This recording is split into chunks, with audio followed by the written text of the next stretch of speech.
Is it 2 eyes or 1 eye? I forget. Yeah, 2. Khajiit. Nice. Oh. They put a limit.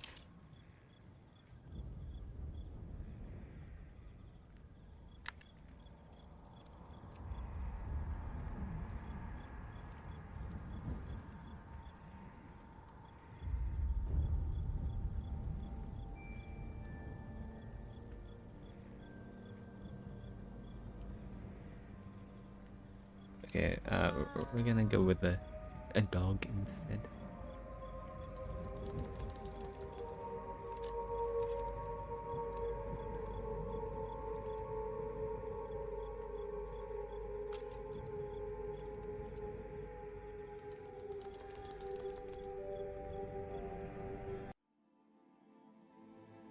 Ember is the essence of magic and the keystone of my art.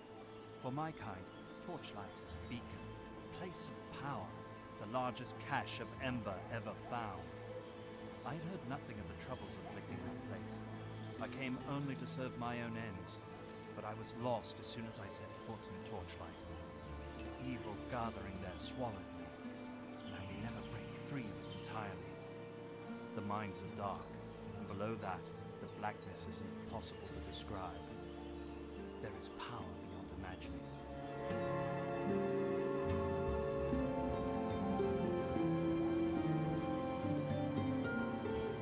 Anything you need? You have gained Hello, time. Chris. What can I do for you?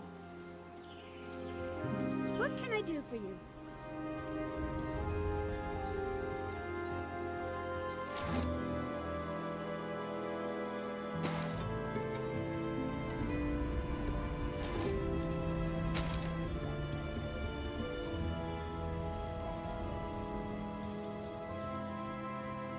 Help or stay out of the way.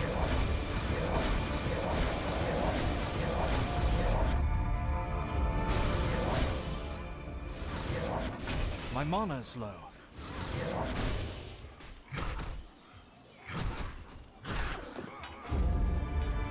Brink, over here! I can't hold them back much longer. You all right, Syl? Rest here a while. I'm going ahead to finish the job. It's no wonder Master Ulrich sent for my help. The Ember mines are overrun with these creatures. His letter was urgent, but I had no idea. You have begun a new quest.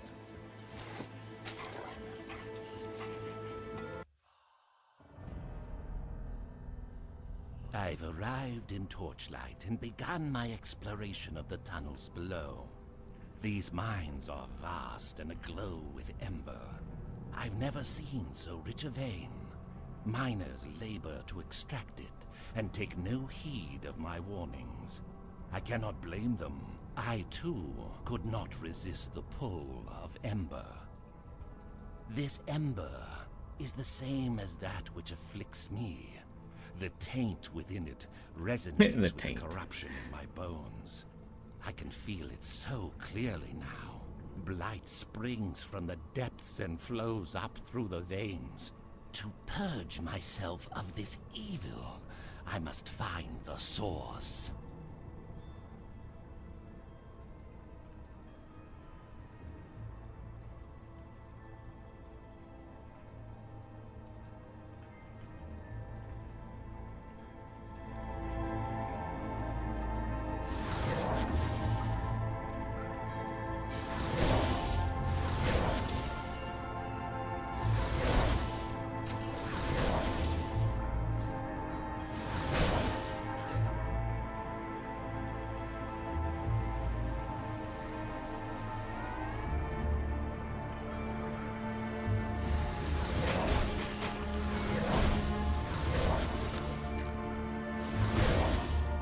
My mana's low.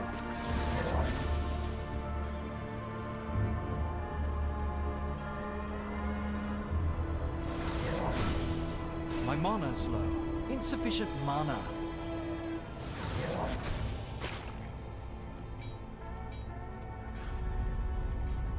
Whoa, what the hell's going on?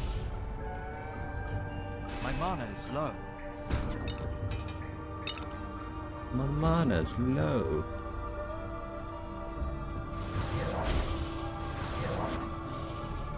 Is that explosive barrel? It is.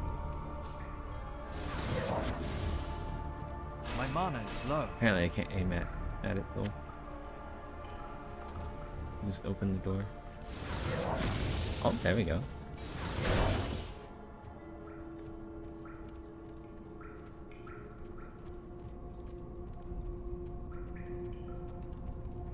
Foreman's table, 2 chests.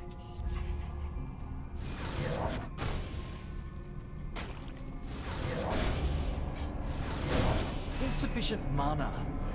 Insufficient mana.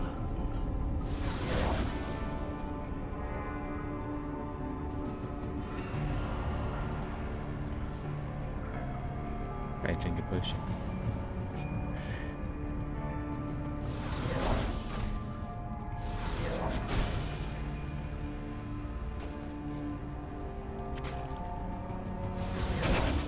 Oh, who's that? An Insufficient NPC? mana. Insufficient mana. Okay, fine, I'll drink a potion. Fine. If I have to. Level 10 miner.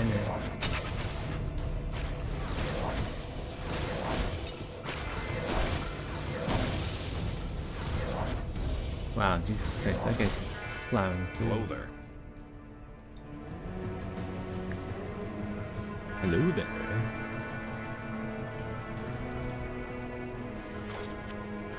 A leather helmet. Leather belt. Nothing.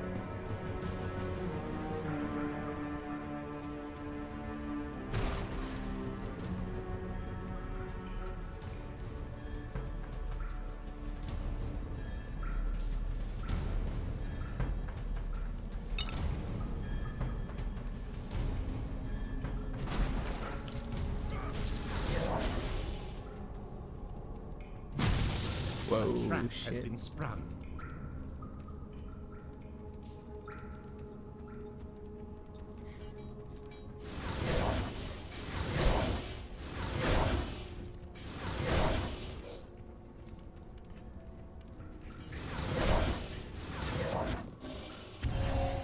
The You have gleaming completed ember. a quest.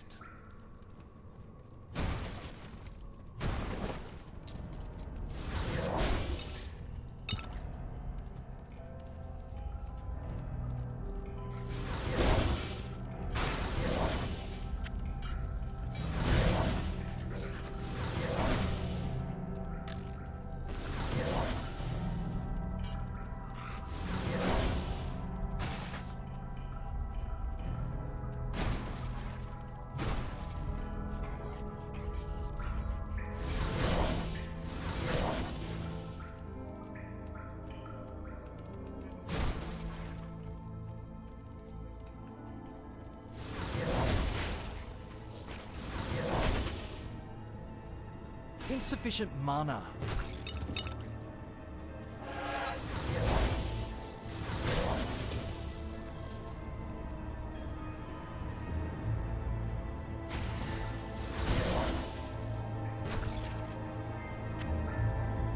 And pistol.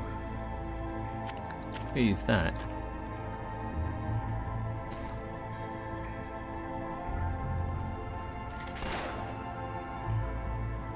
Range now instead of melee.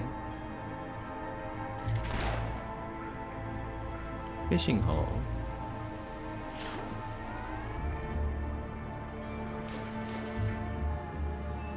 What do you get? Tunnel shark. I can give this to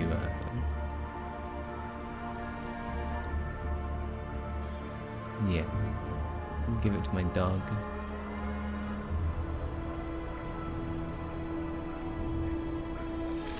One mana helmet.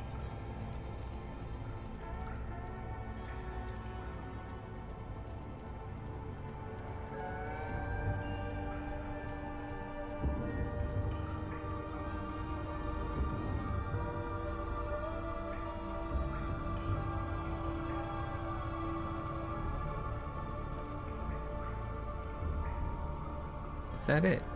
Did I miss any side tunnels here?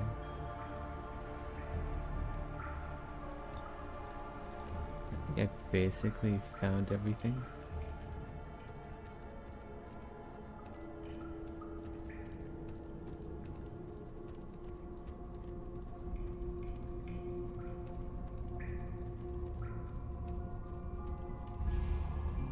Yeah, looks like it. Might as well return to town since I'm here.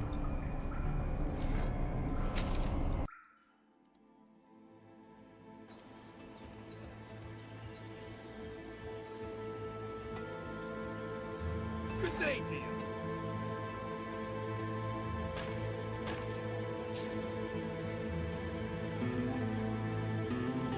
I got things to do.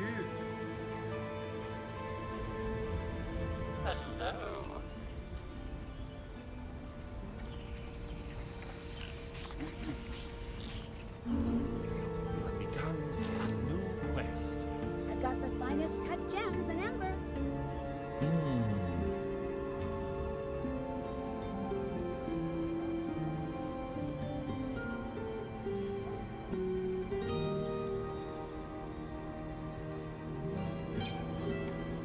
Bye.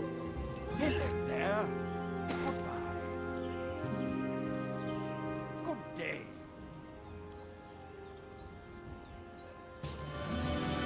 Gain There. in experience. You have gained a task. Go on.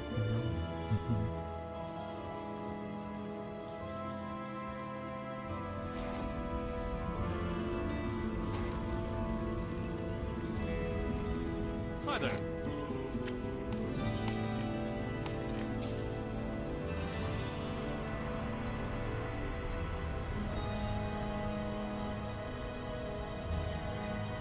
Bye-bye. Hail. Good day to you.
Hello there.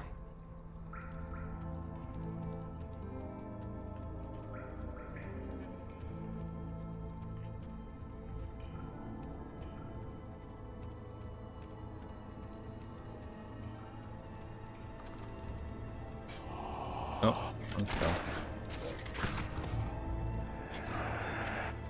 There we go.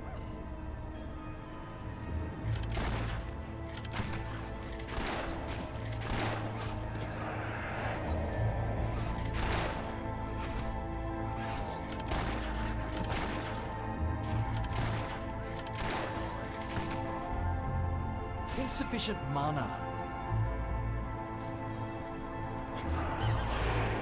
I only get one?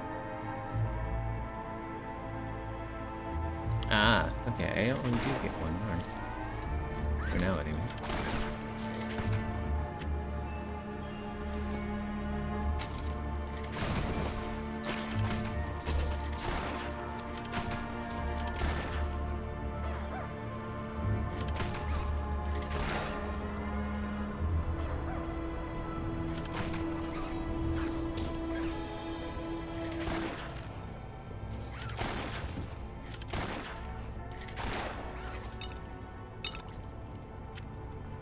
Is it a mantle? Oh, shoulder pads.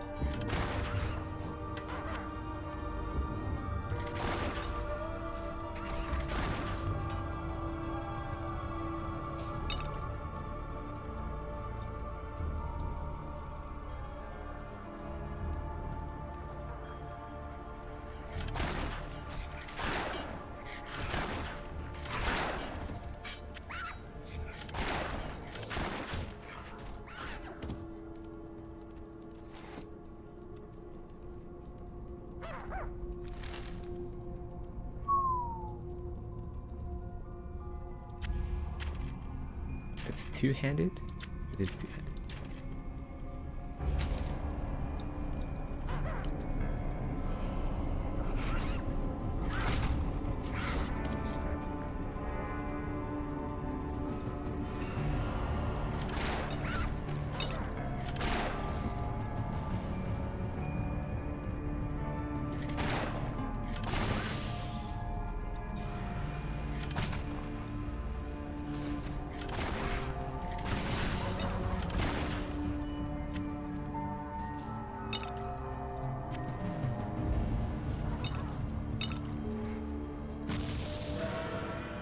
Whoa, shit. That's a lot.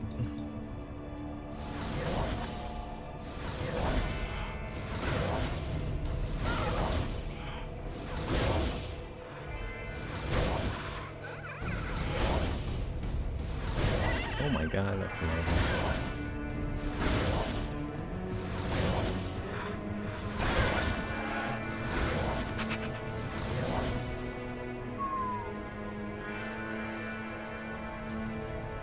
Summon zombies. I can do with a summon zombie spell.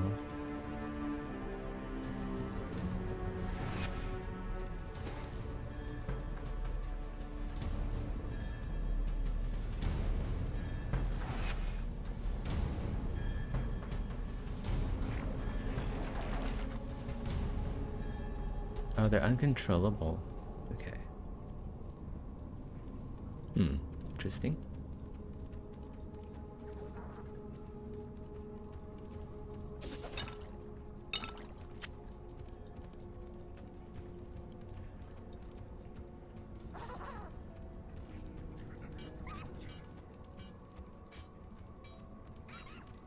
Oh, this is kind of a bad spell because I can't cast it again unless they've despawned. Right? Yeah, I don't know about that.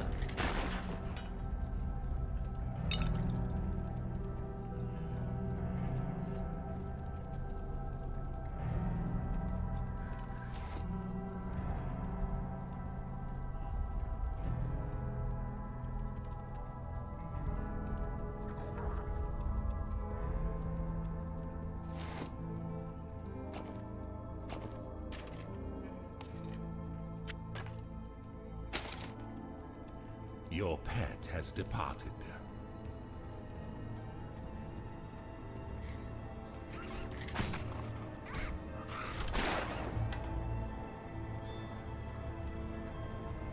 Your pet has returned.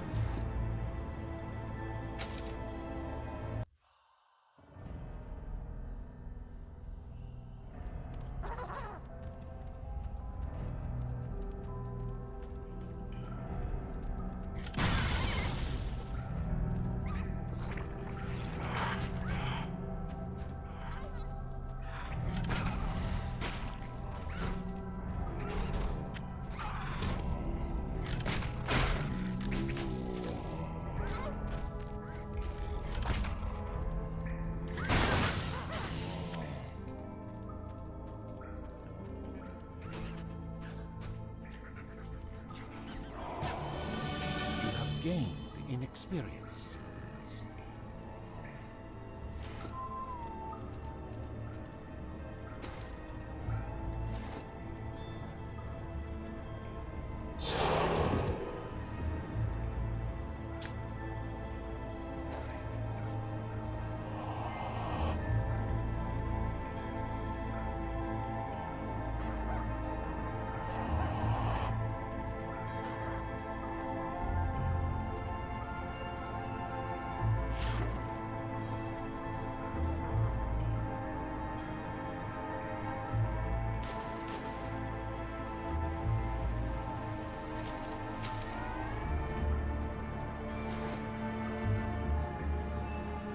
Your pet has departed. Oops. Wrong button.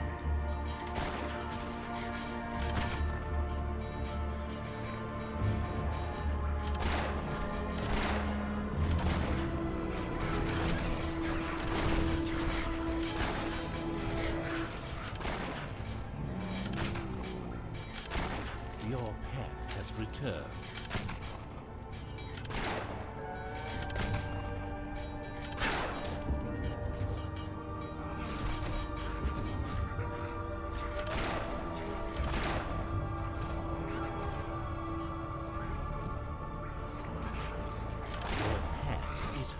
Holy crap.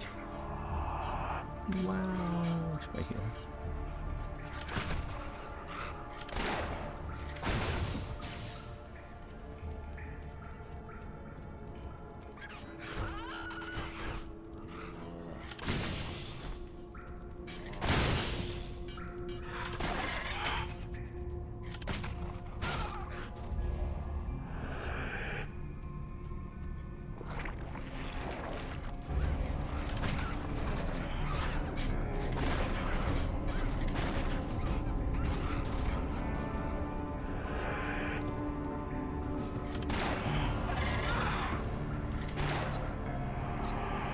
Your pet is free.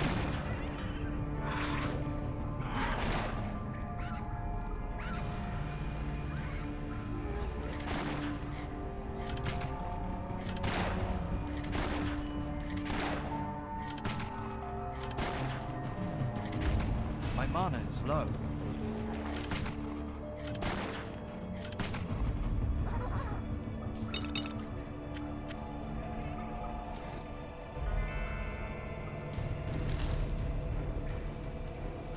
Hmm.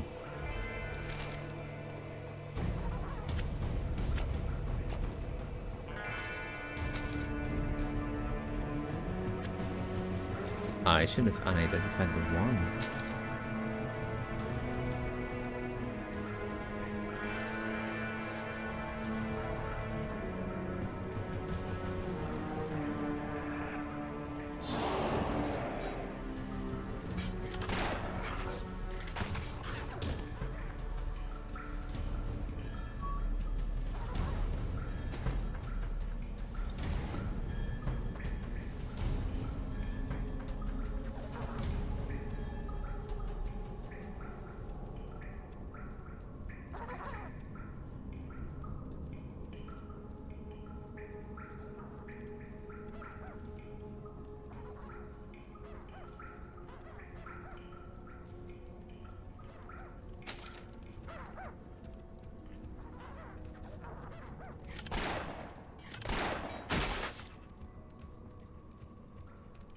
Hey Zakaria, how's it going?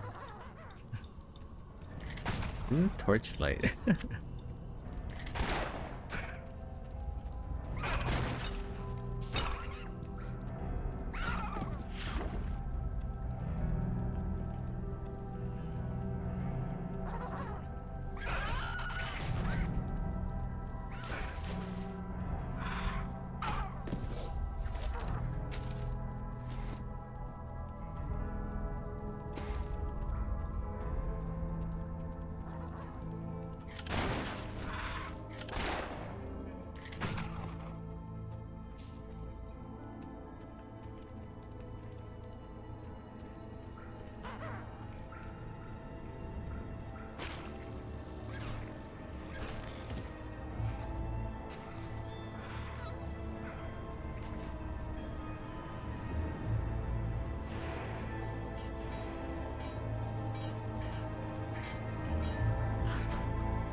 Oh shit, there's a lot of enemies there.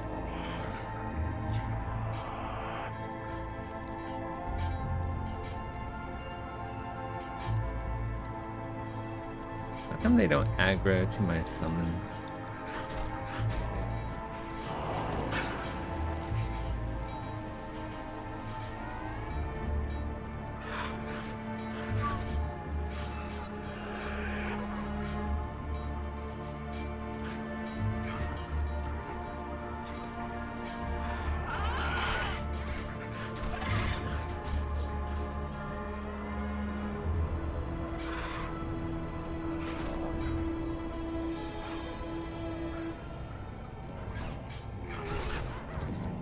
I wonder if I should go like sword and shield, just because I take a lot of aggro.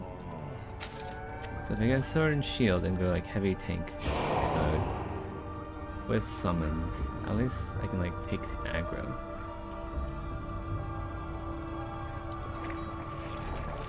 Get some aggro.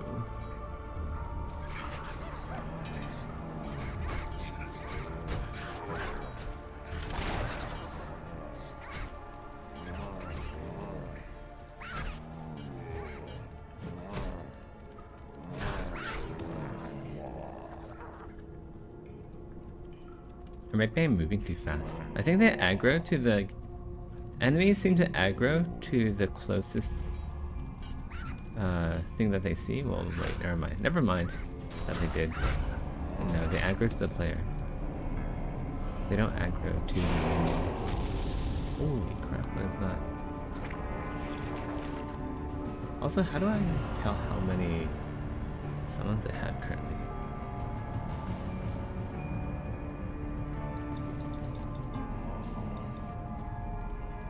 Not exactly sure.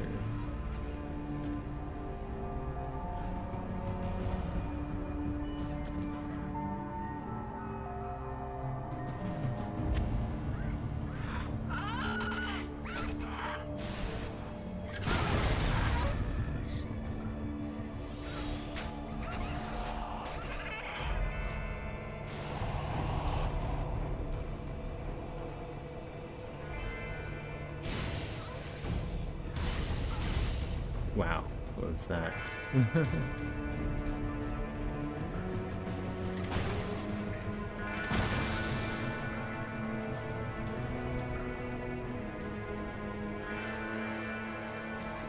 Right, head back, see if we can buy any spells. His damage and knockback.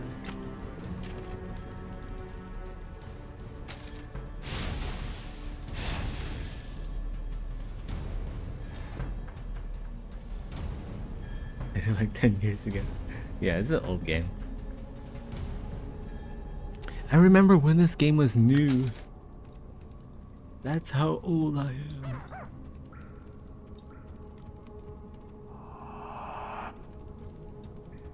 I feel like they just ripped the sound straight out of Diablo 2. I swear, like, even the music sounds identical. Like, slightly different.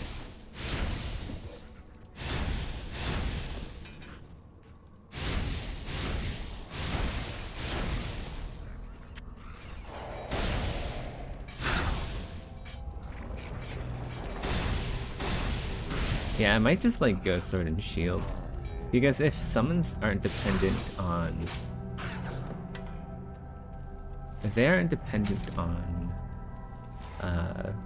magic, like what's the point of investing into magic when I can just like do defense? I can just straight up do pure defense instead of magic.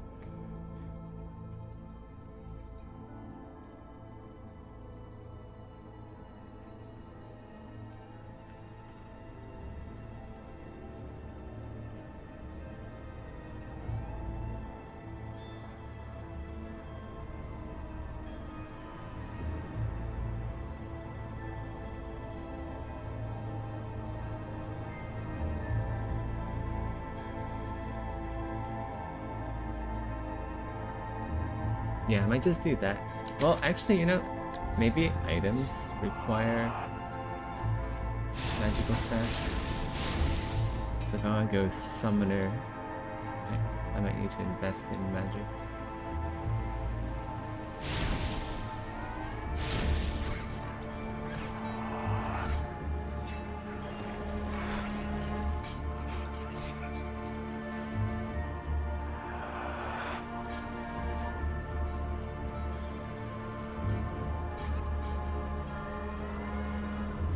Look at this. This is the infinite treadmill where no one attacks anyone because they're all chasing after me.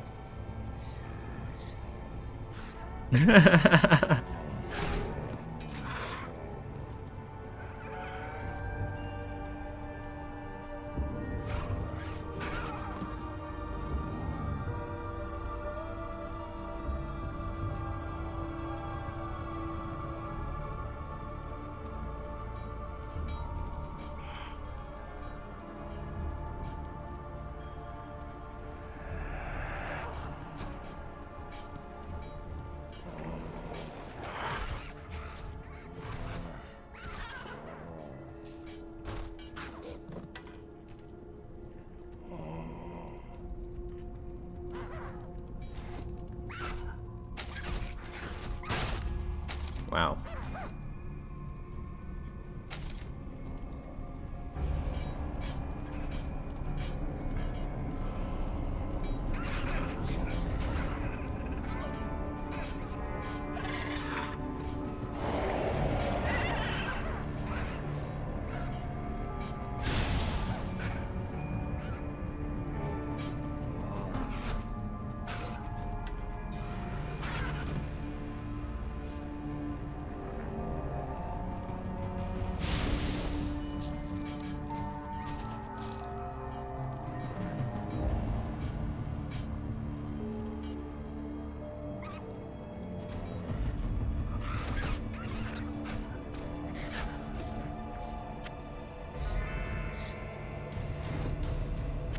Why do I have this?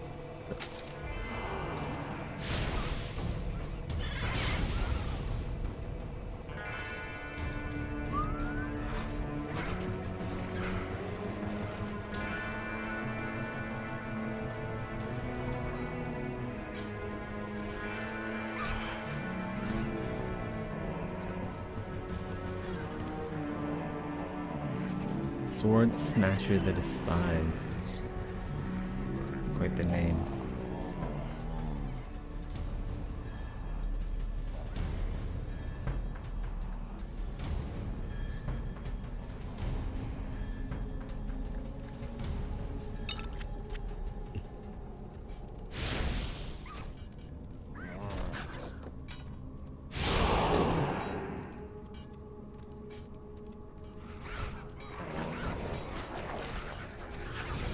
Is that the guy from earlier? Brink?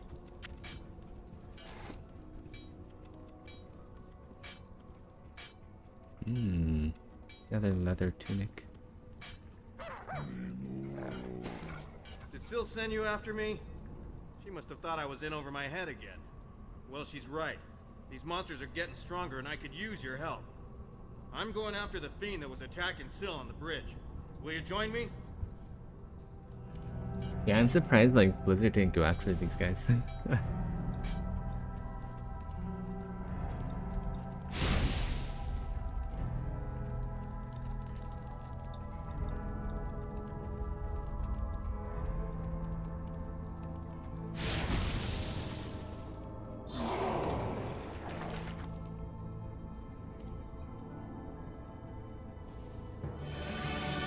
Gain in experience. Level up.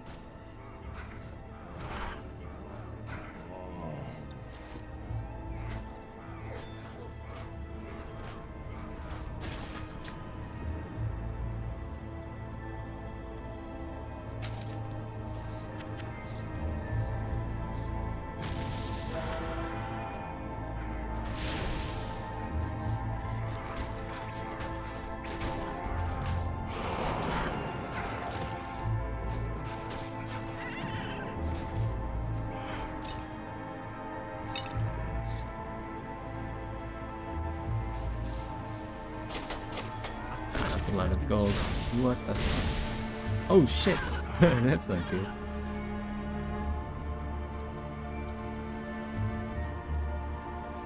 Why is everything poisoned? Oh my god, what the fuck? Why is there so many? Terrifying, absolutely terrifying. Oh my god. There's actually so many of them. Wow. Do they actually, do they chase you forever? They do, don't they? They kinda do.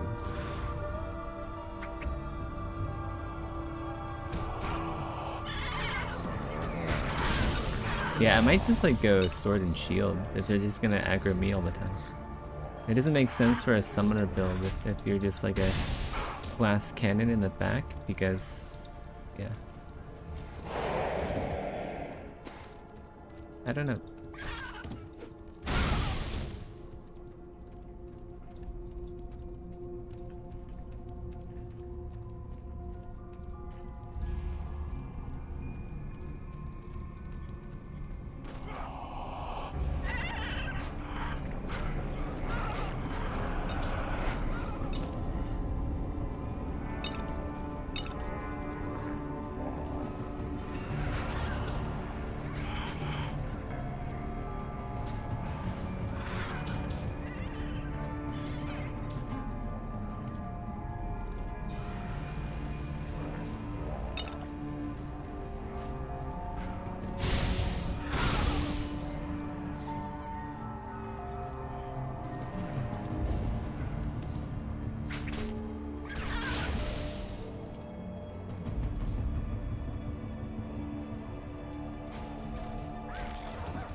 Dead adventurer.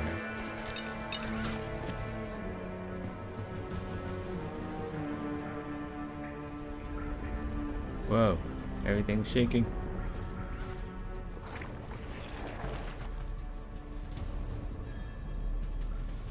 I feel like I've been here before.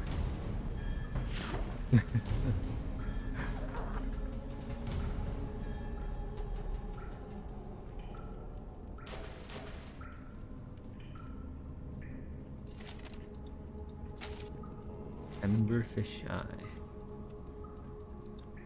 Wait. 20% increased experience gain for 300 seconds. Hey. Fire damage, fire resistance.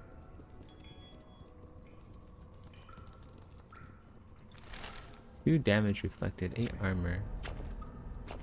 A little bit better.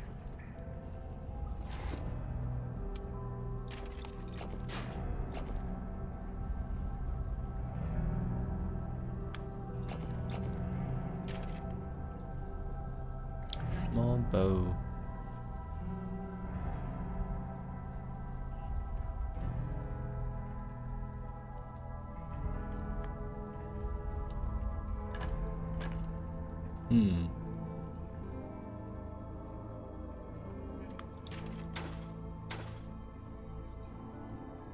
Wait, what the heck? I want to wear that.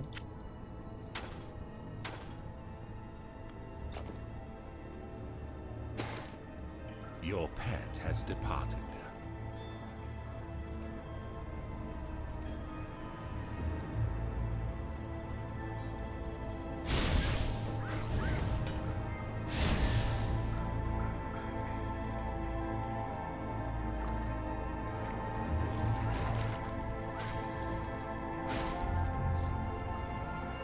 Your pet has returned. I only get some boots.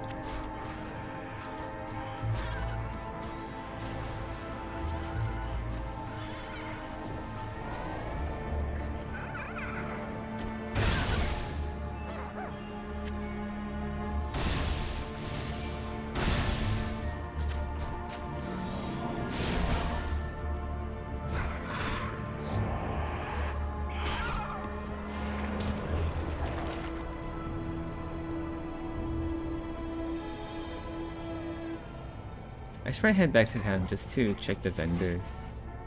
I haven't been back to town in forever. Hey, what are you?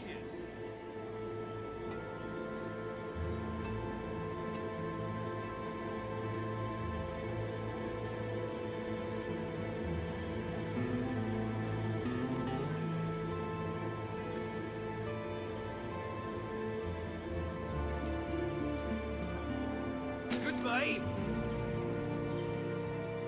Oh, hello. Bye-bye. Oh, hello. Good day to you. Hi there.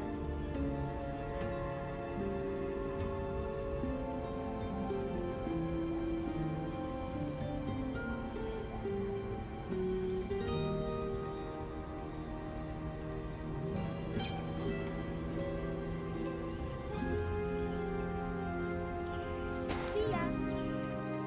Death. What bastard? Hi there. Good luck to you.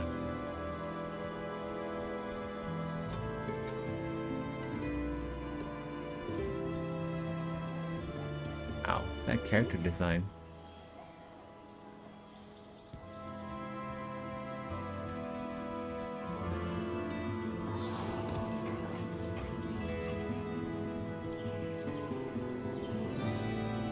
Good day to you.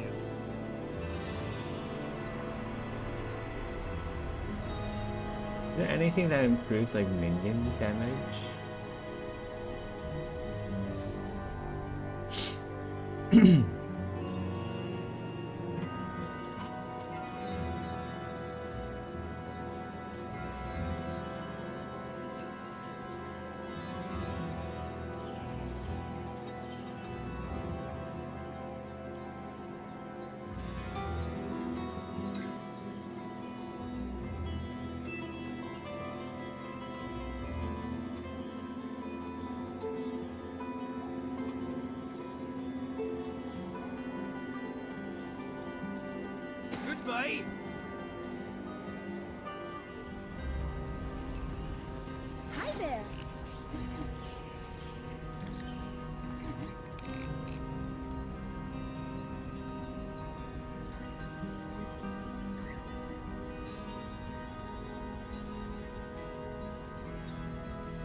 Bye.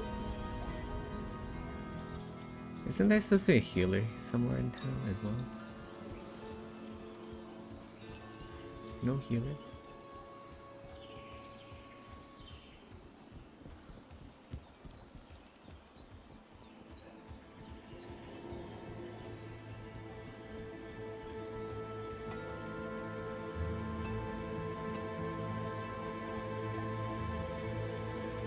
What can I do?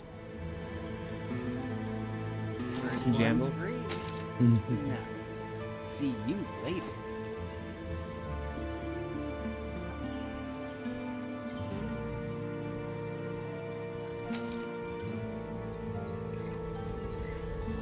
Hi there. Good journey. I need more identification scrolls. What can I do for you? See ya. Hello there. Farewell. Hi there. Lost Dungeons.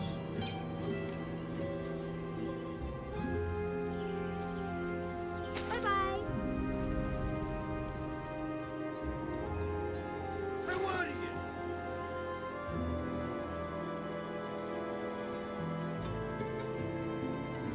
What, you back? Does no one sell? Someone here has to sell Oh, hello. identifications. Ah, here we go. There we go. Take care now.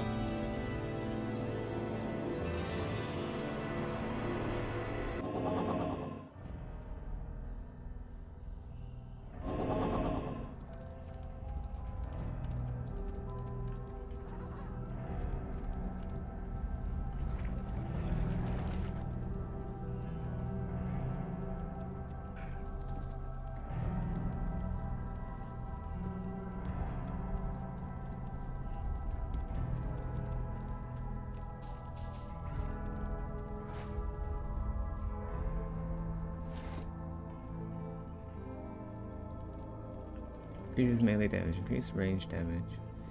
Yeah, basically, I don't really only need defense. If I'm just gonna have my summons kill everything. Unless I'm mistaken.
Got a hand buckler. I should probably use bucklers.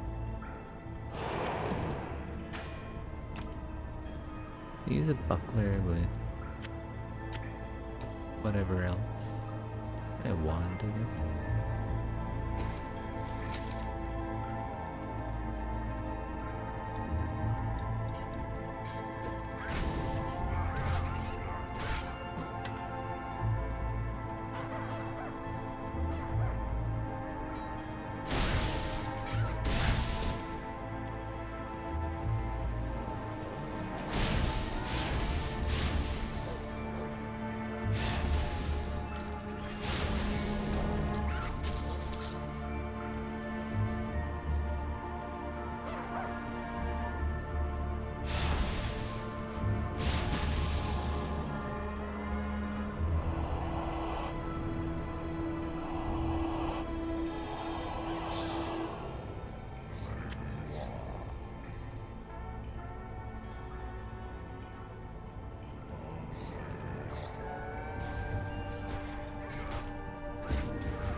I should head back after every level up.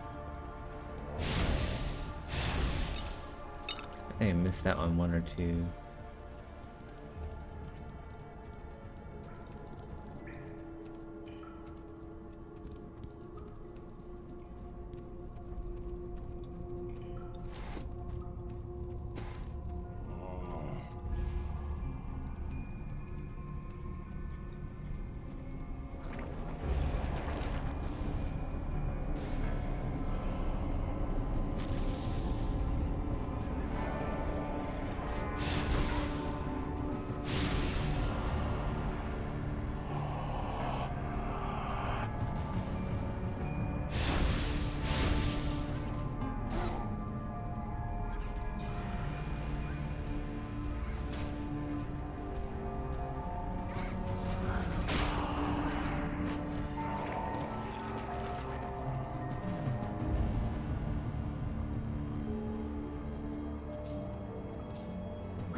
Do I have any buffs I can give to my minions?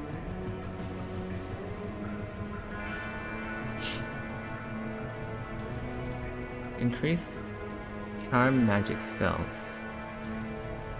Yeah, I need that.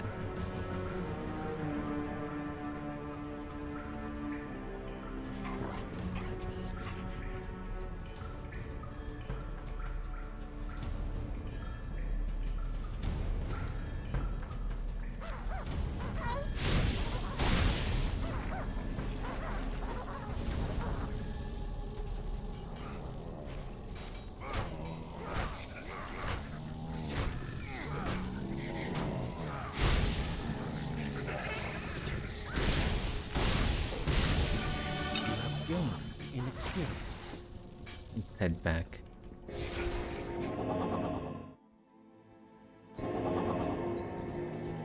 See what they have. Most important vendor is probably this one here. Rhea.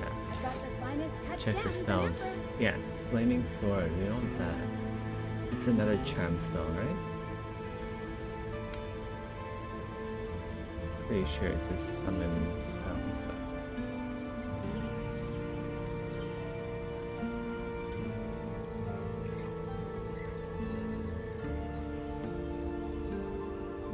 I don't. Oh, I do have enough money. Nice. Yeah, I want that. What current level are we currently? See ya. Level 5. It's gonna be a little while.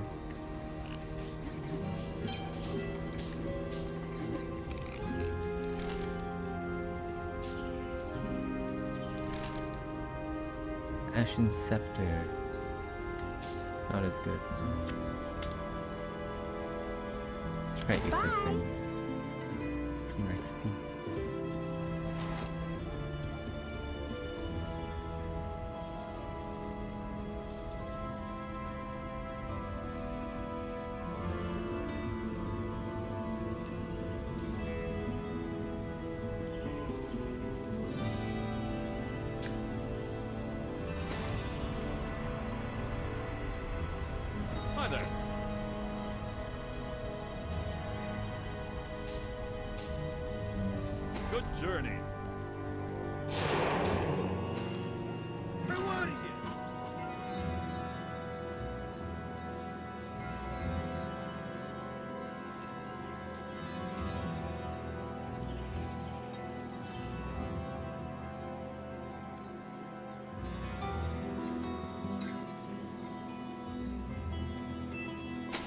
a scat.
Shit, okay.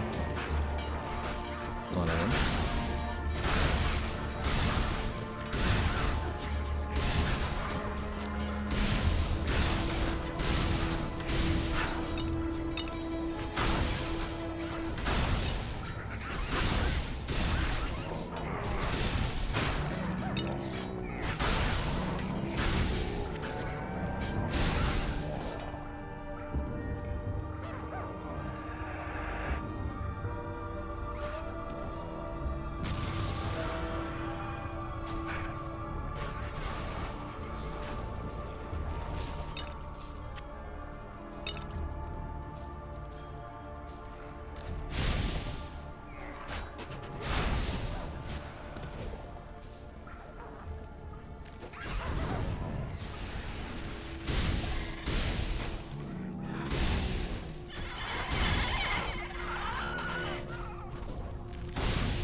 I think that's everything here.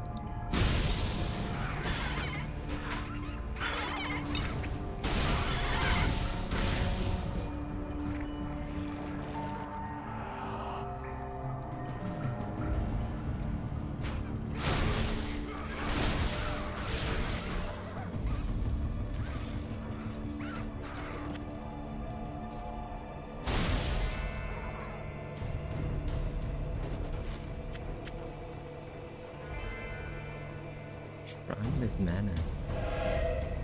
Wow.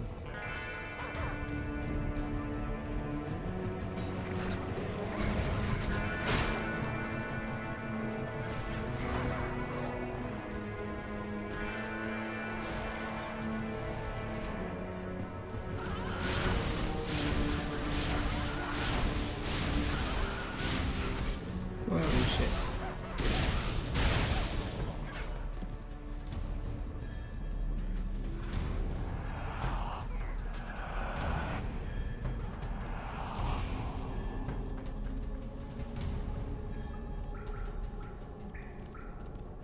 There's a traveling merchant next to the TNT barrel.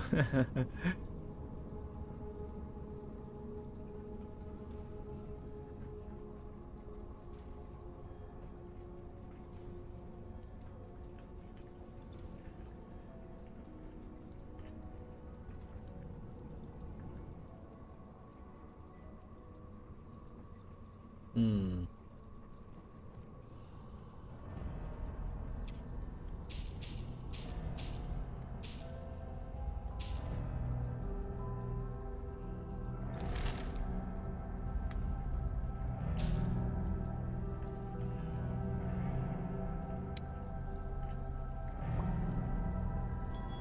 Might as well get that extra survivability.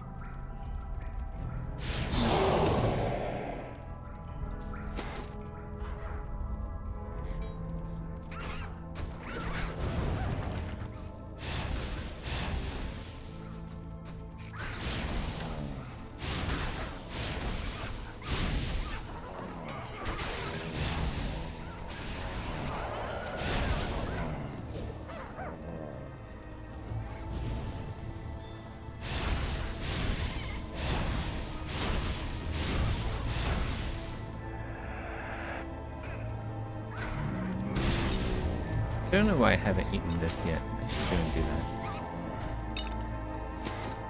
Got Shrine of Enchant. Don't really have anything to enchant though. Leather belt.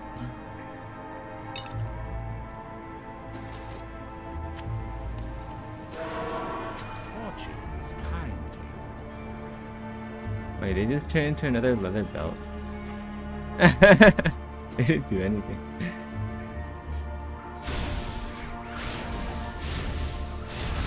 Oh, this is a name boss.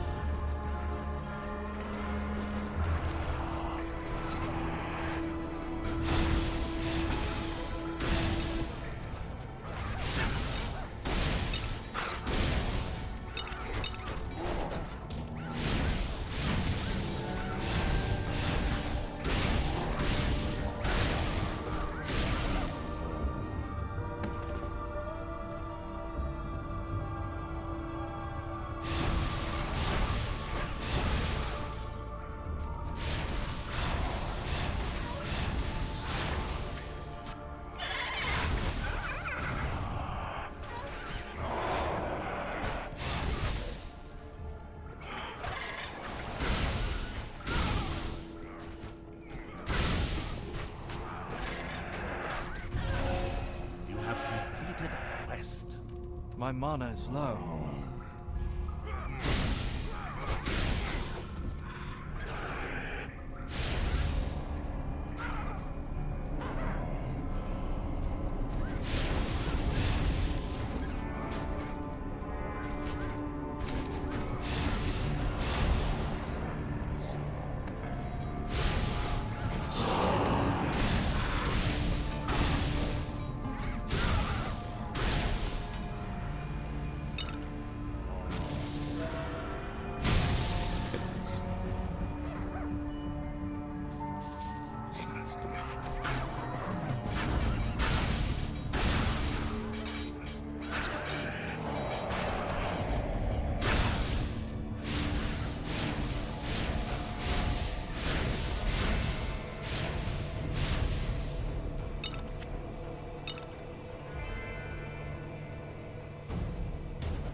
I can't grab that.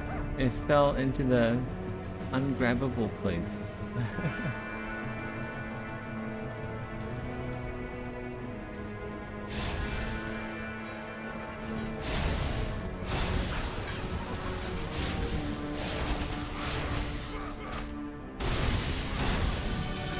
Gain the level. Head back after this.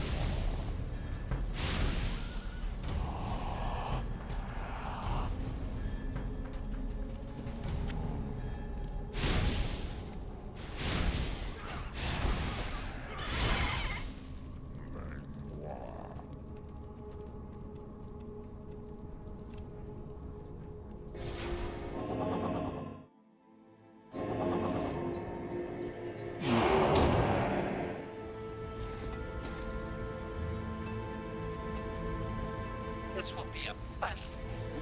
Your fame has increased. Got the finest cut gems and amber. See ya. Section 2. Okay.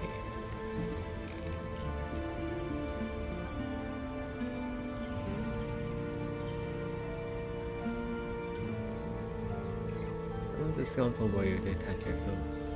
We want that. It's expensive though.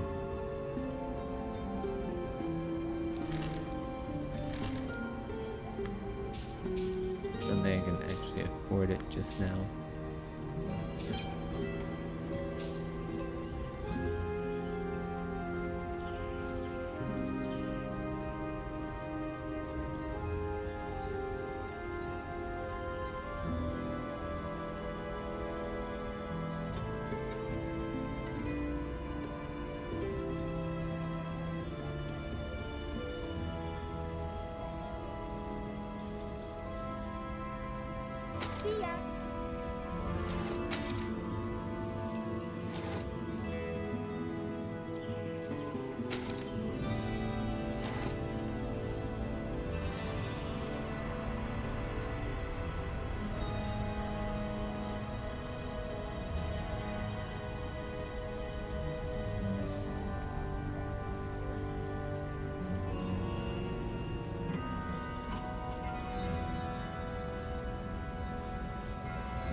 Can I sell my potions? How Hi much? there. It's worth. Might be worth doing it. I don't. See you later. What can I do for you? I still won't have enough to buy this, even if I sell my potions. Bye.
Over here.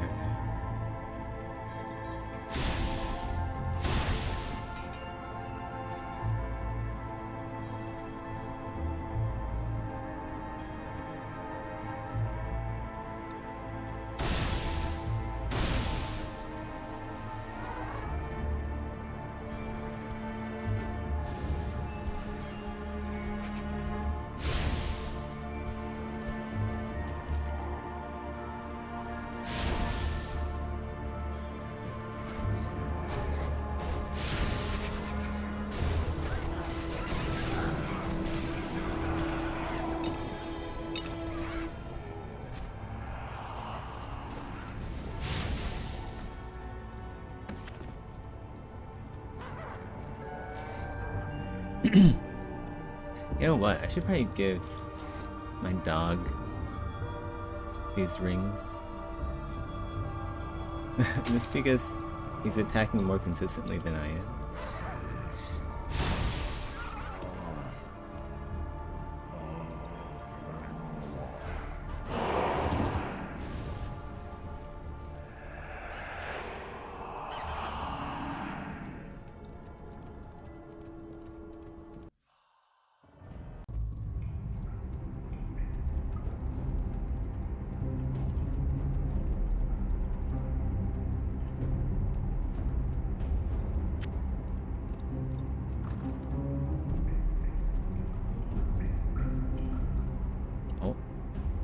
Now I have you. What have you done with Ulrich?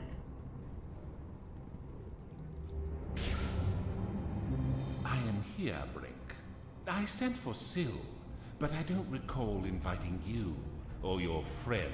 Oh, I think I know what You may happens. still prove useful, however. Still. Oh god.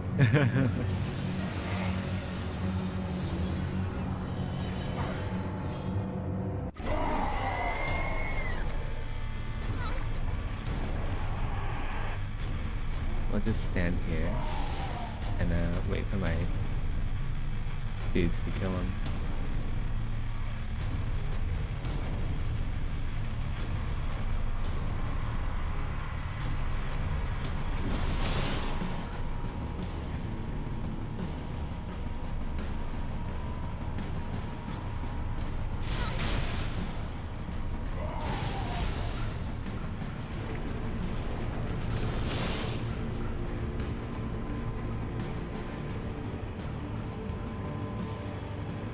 No corpses, which is unfortunate.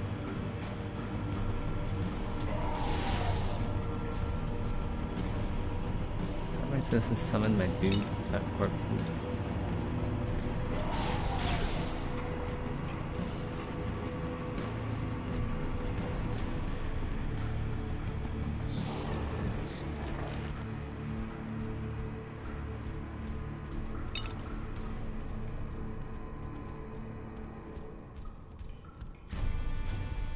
We'll get him eventually.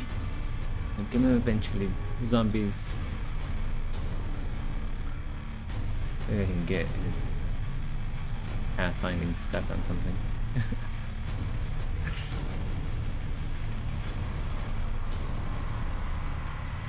2 damage. Let's go.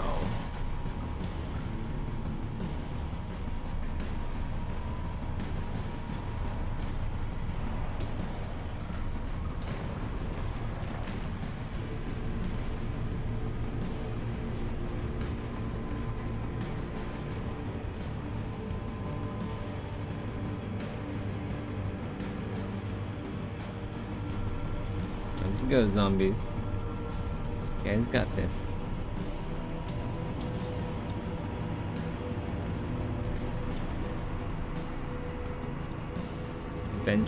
Eventually, you know. Just gotta kill the monster. Oh, they're learning.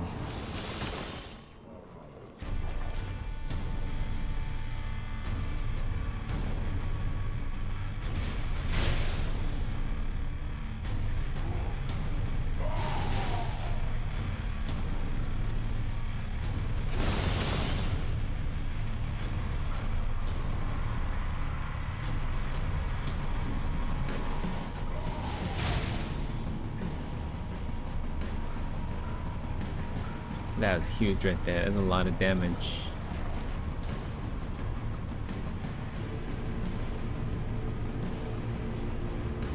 Glancing blow. Alright, we're getting some hits in. That's what it means.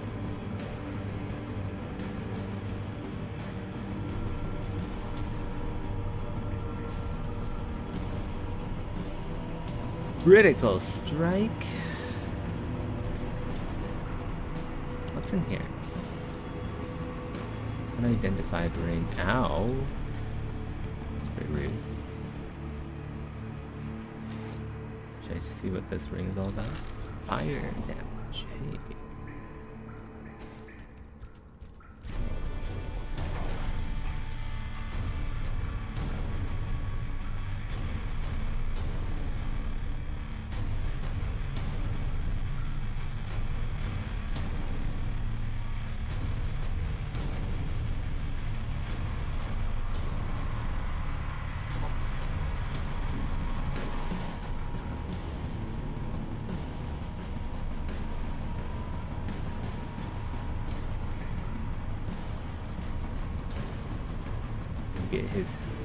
Get his health down eventually. One of these days.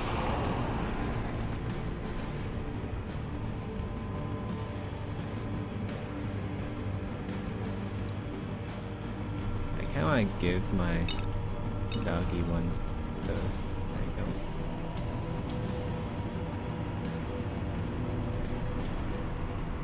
Oh, so close. They almost hit him. They almost hit him there.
Three damage.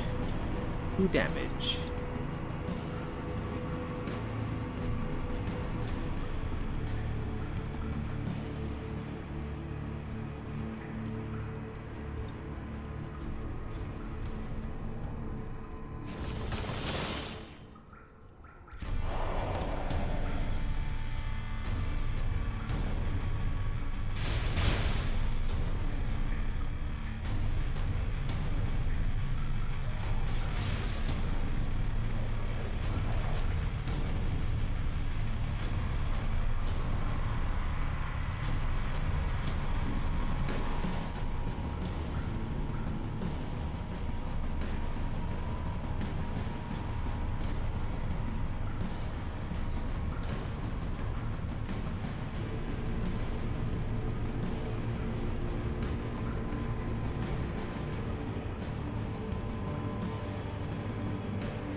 Oh, they're gonna do it?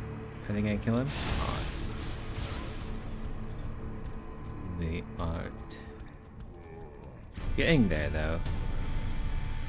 This is a pretty tough boss fight, not gonna lie.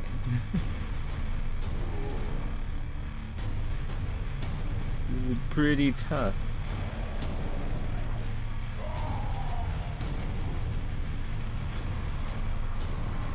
Question is, can we first try this? Maybe? Yay! We killed it with pets.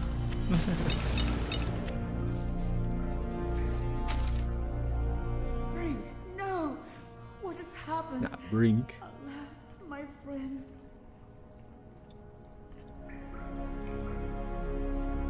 You say this is Ulrich's doing? Then his summons was a trap.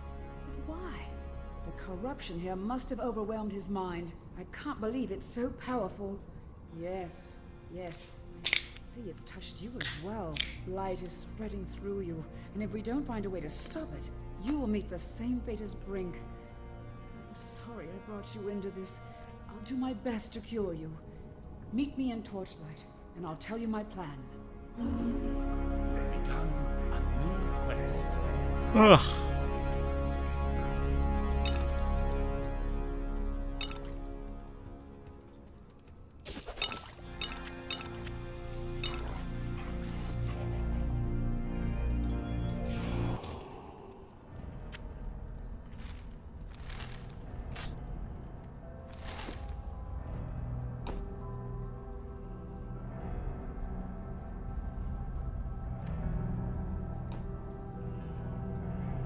Ooh.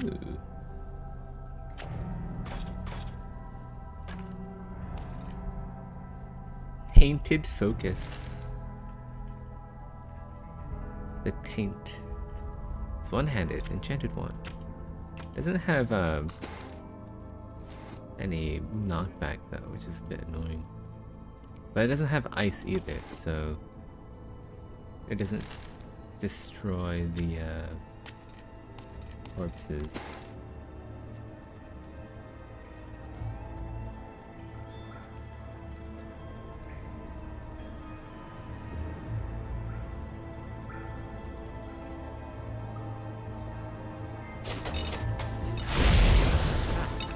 Ow.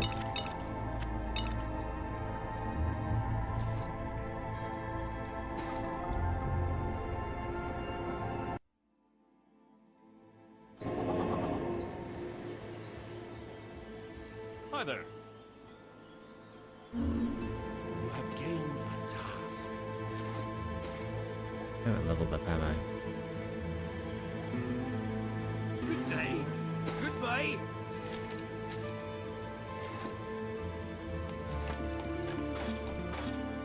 Good to see ya.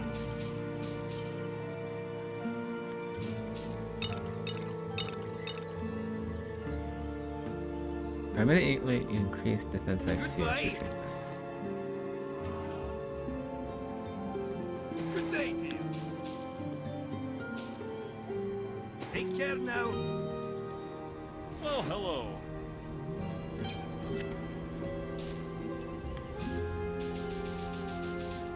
Take care now.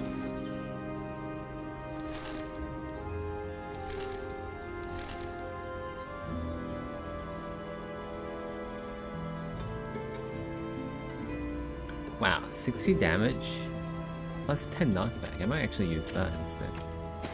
Well, hello. Good journey. I'm a bit overwhelmed, friend. Brink is dead, my master is lost. I feel responsible for your corruption as well. Somehow the blighted ember is fusing with your flesh, changing it. But at least the progress is slow. I have some knowledge of the crypts below the mine. The Overseer experimented with methods of purifying ember. He may be able to use his knowledge to purge the corruption from you now. Find the Overseer's library. His notes should be there.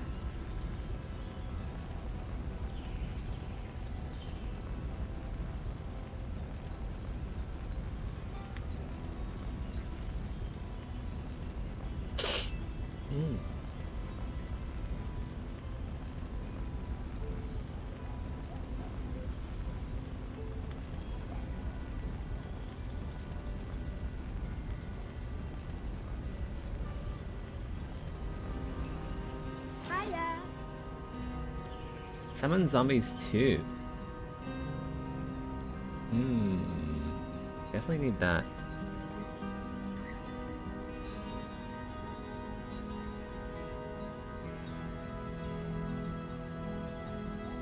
Or should I get the skeleton one instead? Zombies are kind of slow. Either way, I don't have enough money for this. Bye. Hello there. Shoo, off with you. Maybe I just need to make money by fishing.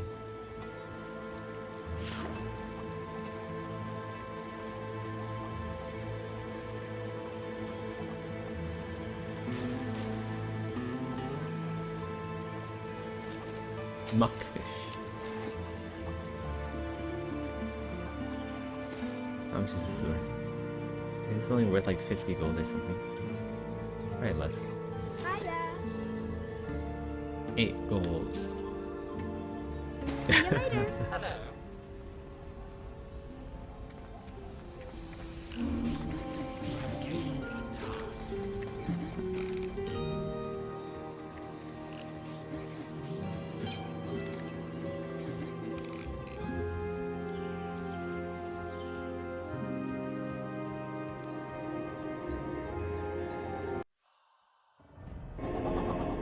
And then bank chamber.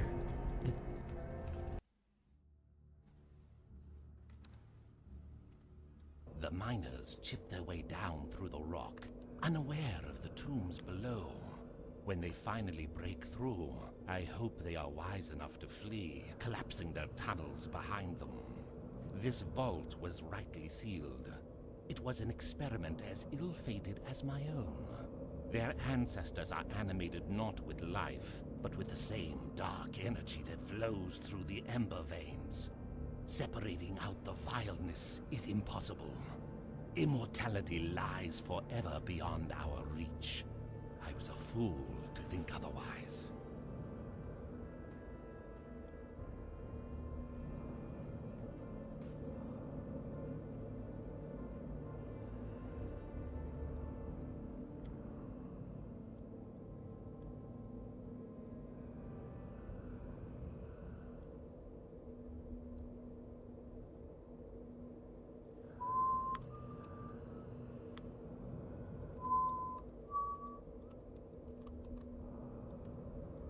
Oh, new tile set.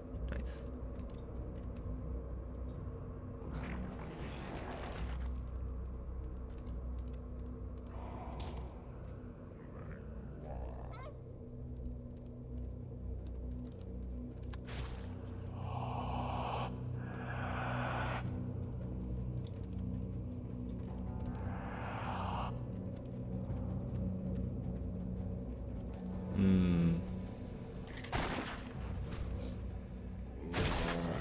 Your pet is free.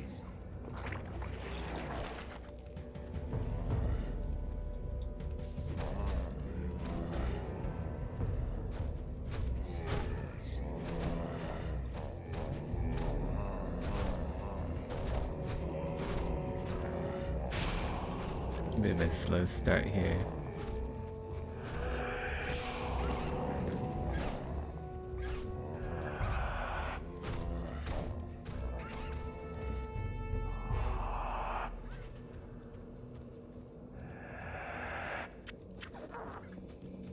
Insufficient mana.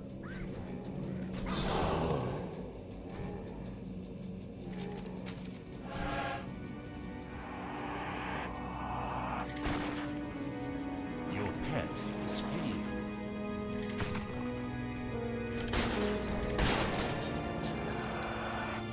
Oh Jesus, that's a lot of them.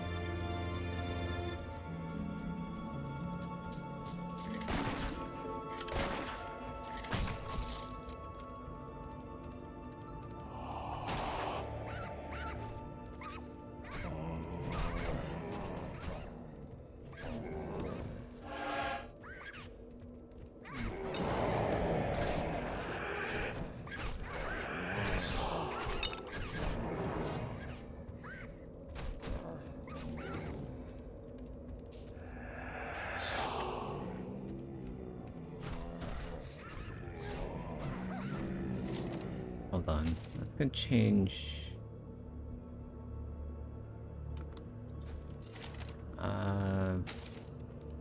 And change keybinds, huh?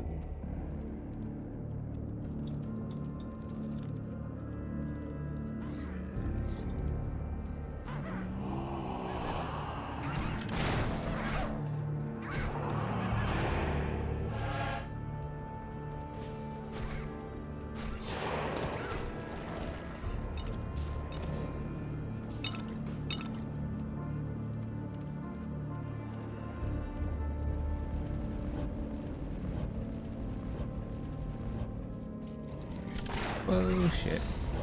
Let's just like stay back here.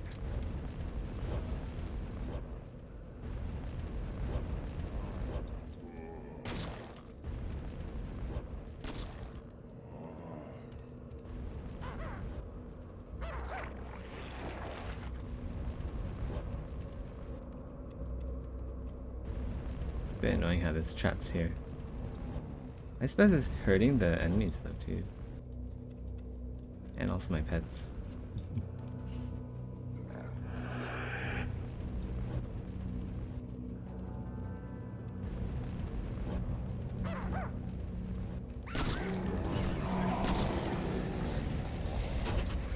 Oh Jesus.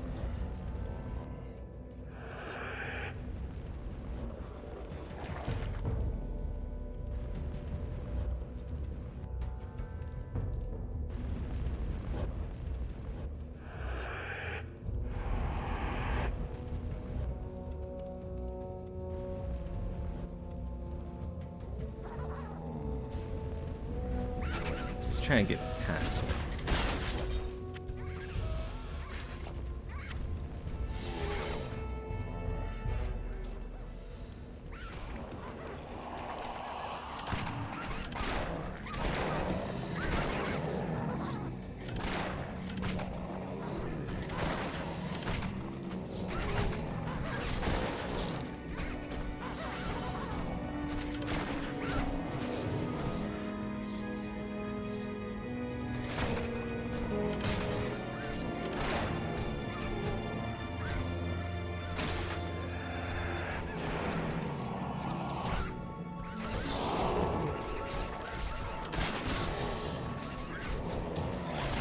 Oh shit, it's a mimic. Oh my god, that lot of health. Your pet is hurt.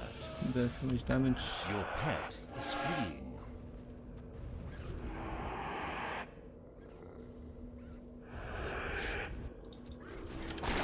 Your pet has fled.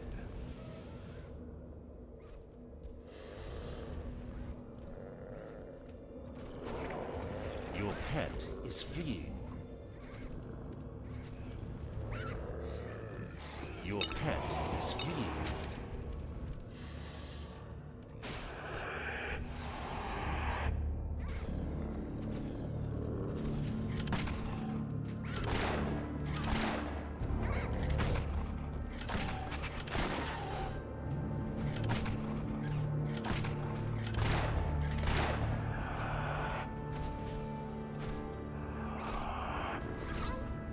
Your pet has fled. My mana is low.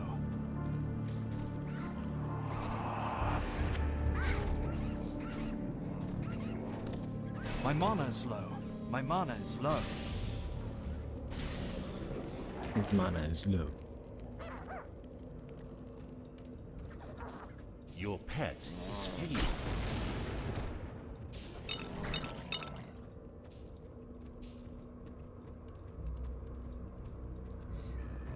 Oh, it's another mimic. Who would have guessed?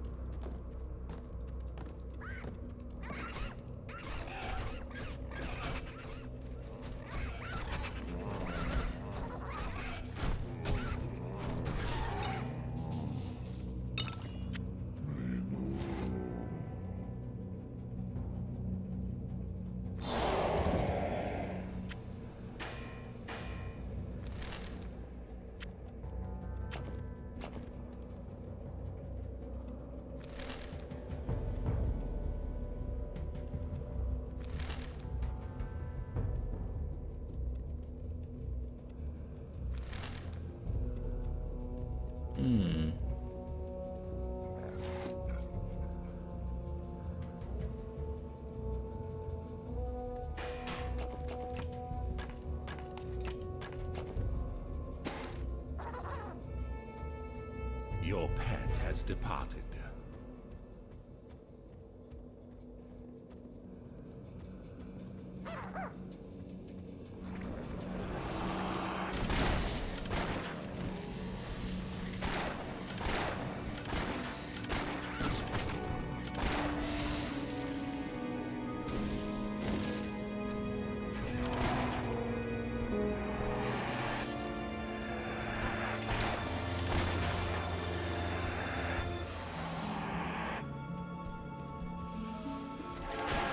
Your pet has returned.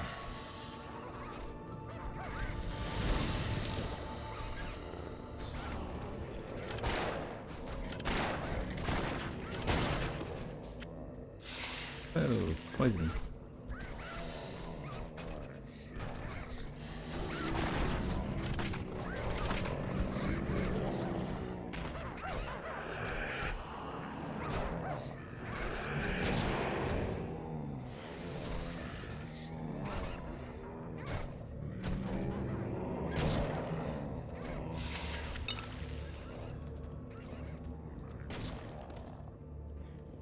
Shrine of Enchantment.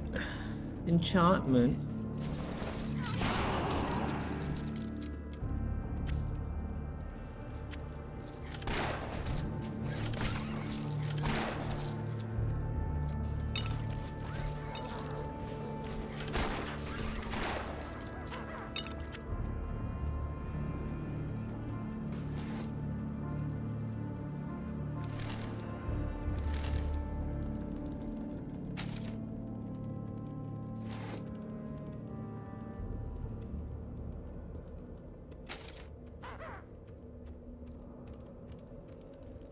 We'll come back here later.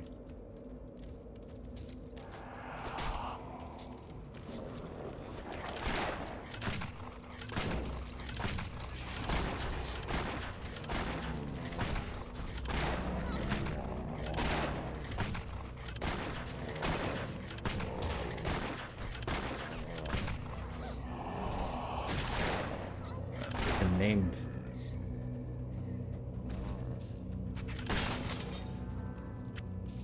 Spells Retribution. That's a mimic.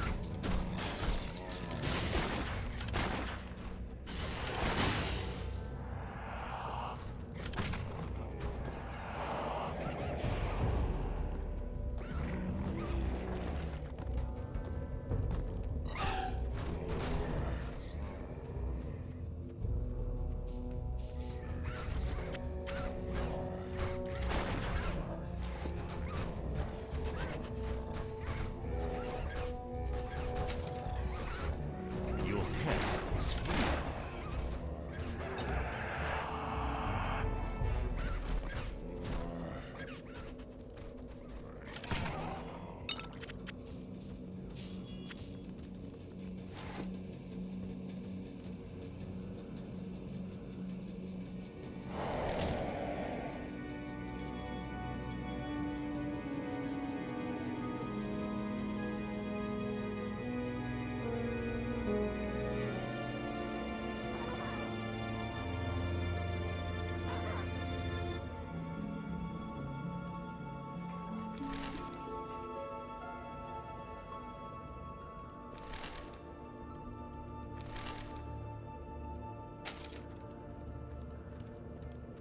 I should probably head back and buy the zombie spell before I can't.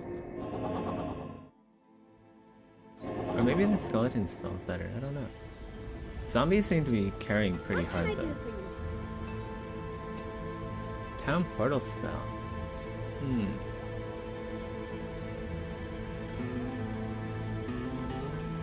Wait, where did the zombie spell go? Is it gone? Shit. It's too bad.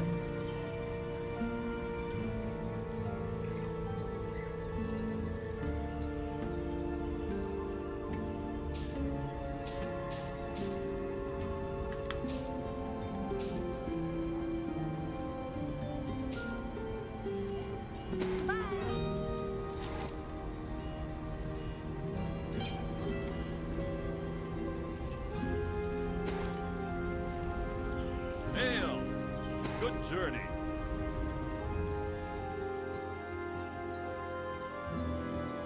Hail! Good luck to you. Hi there. Thanks, Mew. Take care now. Hmm.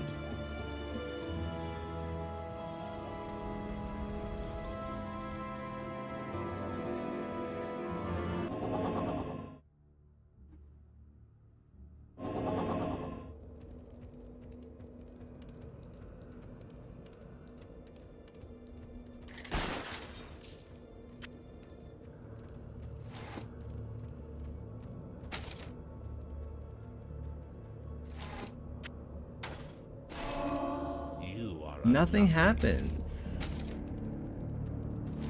Incredible.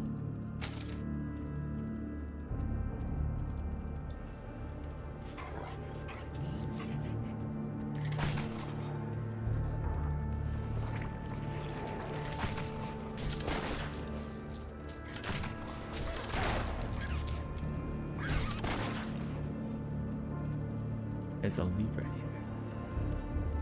Deathless Ember. What the heck? Ember of Quest another complete. color.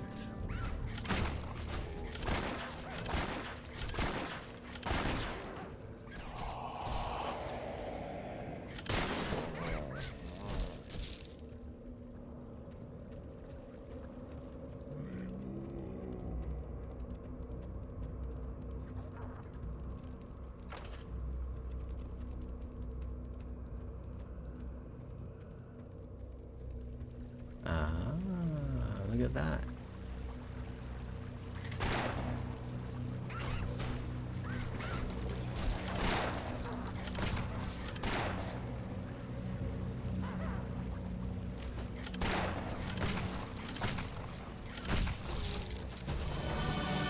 Gained a lesson.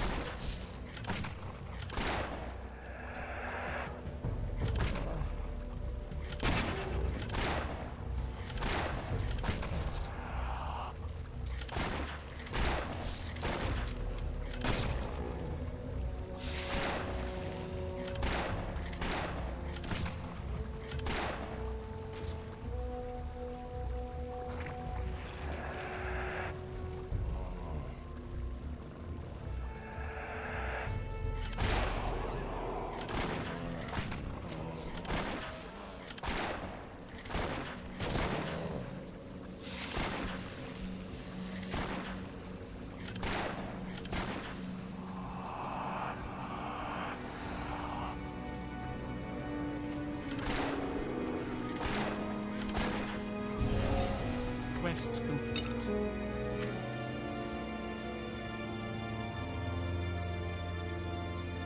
Your Another fame lever has here. increased. What does that do? Nothing.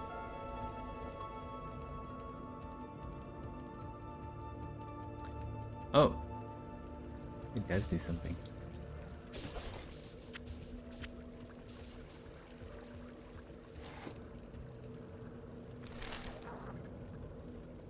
Yeah, that's better, right? It says more armor what I'm wearing. We have, I don't know, it's kind of like a side grade, kind of. Maybe. That's way better. Let's go learn Summon Flaming Sword. There we go.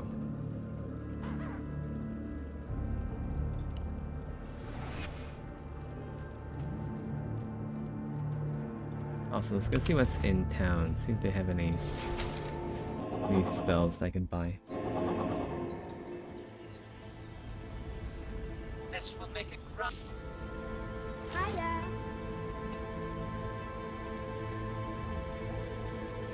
Summon zombies too. I want that. For sure. See you later.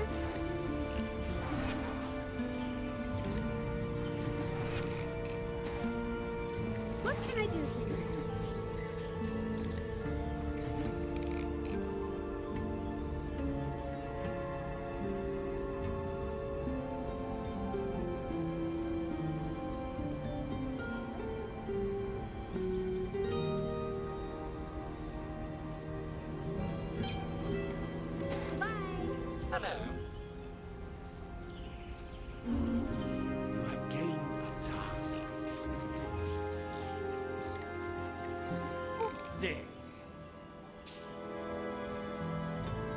I do for you? You have begun a new quest.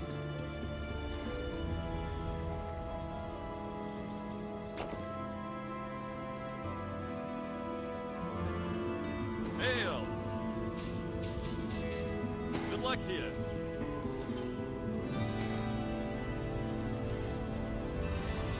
Hi there.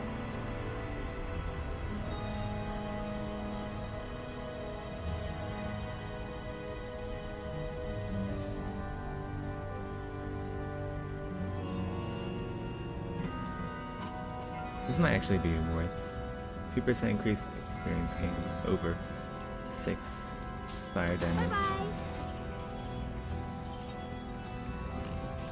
Yeah.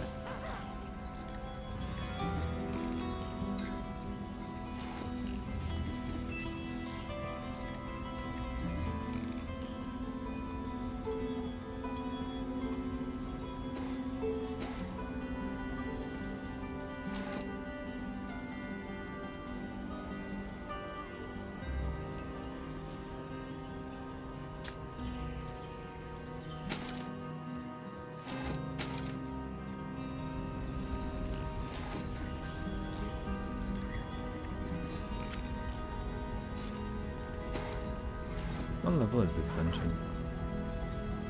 Should I do it?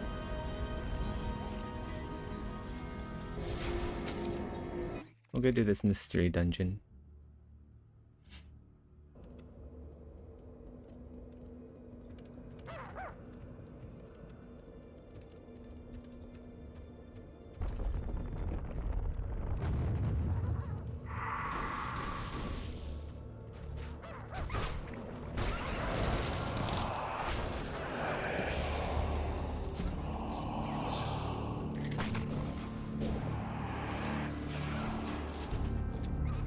My mana is low.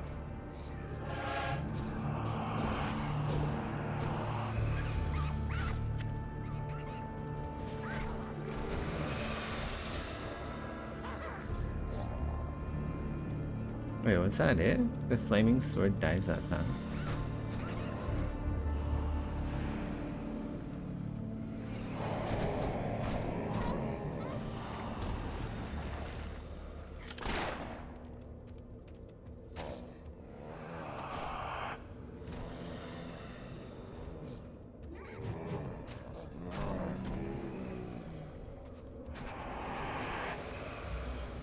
Your pet is free.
Man, that cooldown is ridiculous. 60 seconds for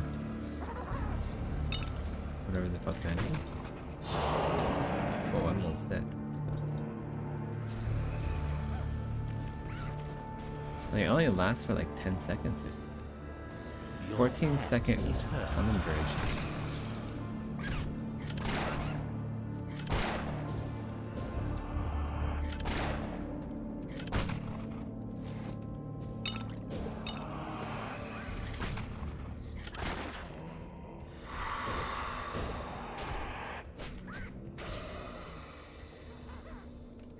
It does do some pretty decent damage, fair enough.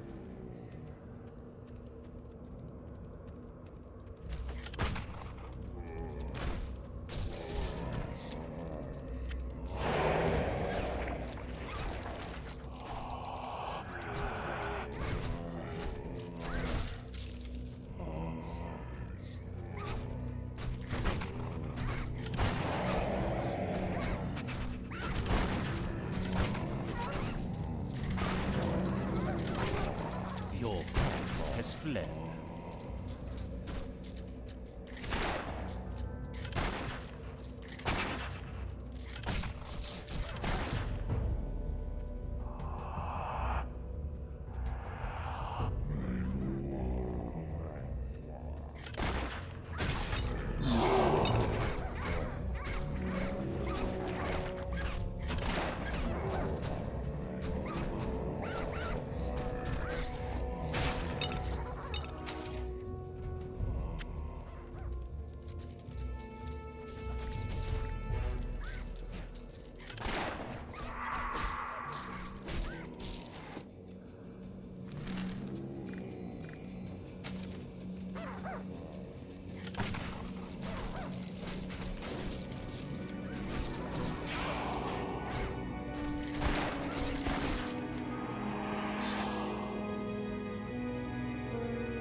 My mana's low.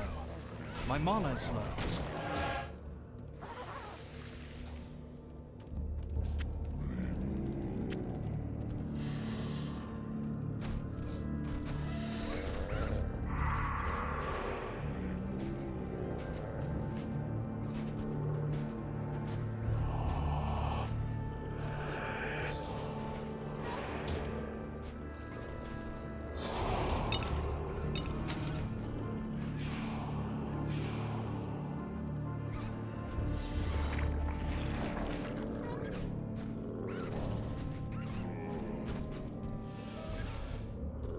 That guy does a lot of damage. Your pet is fleeing.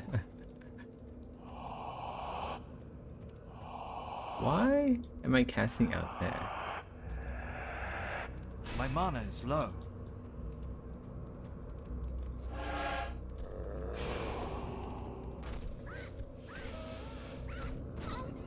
Your pet is fleeing.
Okay.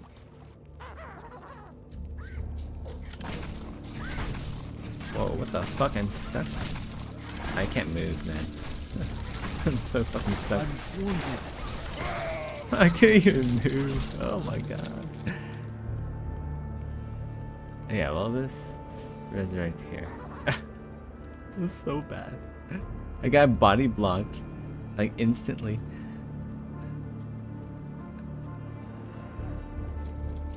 All I could do is chug, and even that wasn't enough.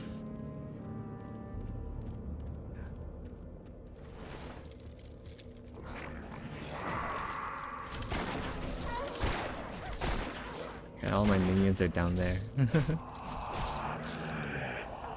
I should stop playing minion builds. They just kind of suck in most games because the pathing just isn't good. Unless I'm playing like Path of Exile or something.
Jesus, why is it so loud over there? I summoned my zombies up there. For the lulz, I guess. Look at that. My zombies are up there. My level 2 zombies not doing shit.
I should really change move to like, I can't change left click to move. That's probably why I got body blocked.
gonna get stormed by skeletons again? Okay. Let's not get body blocked like this time. Oh my god, dude. Wait, what? I can't move? I can't move? What do you mean I can't move? Ah.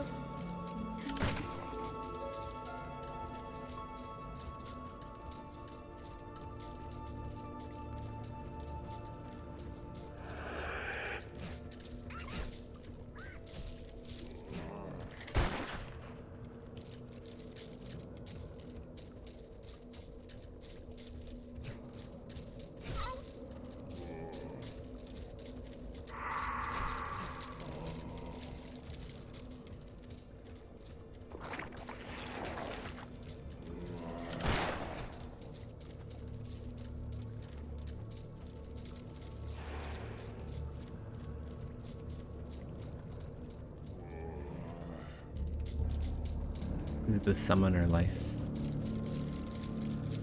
This is what happens when the developer forgets to code in like aggro.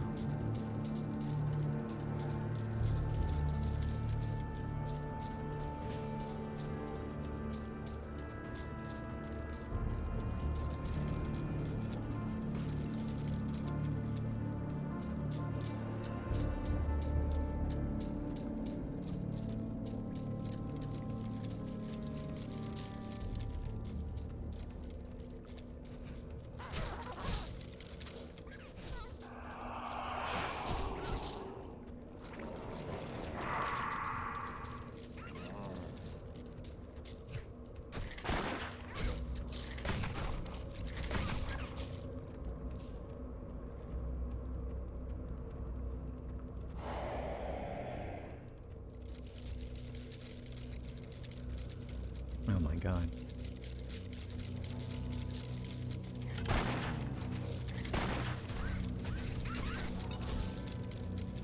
Can I teleport out of here? No, I can't.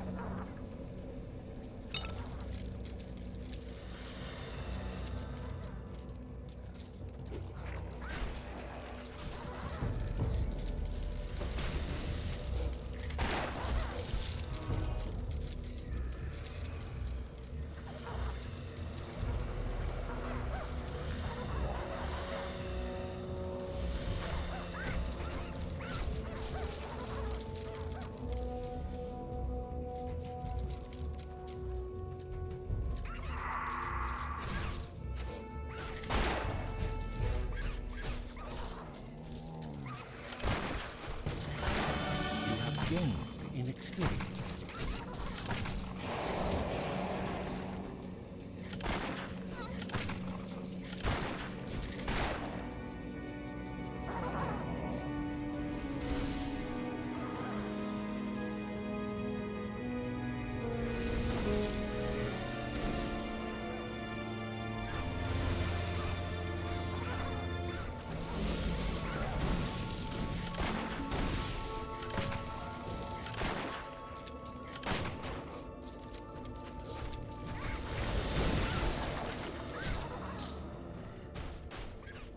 Wait, I can summon zombies 1 and 2?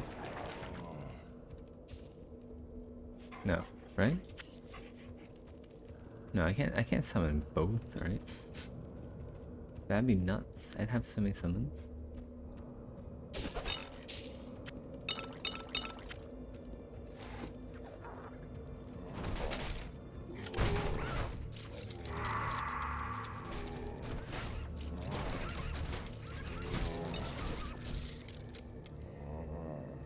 Hey, good morning.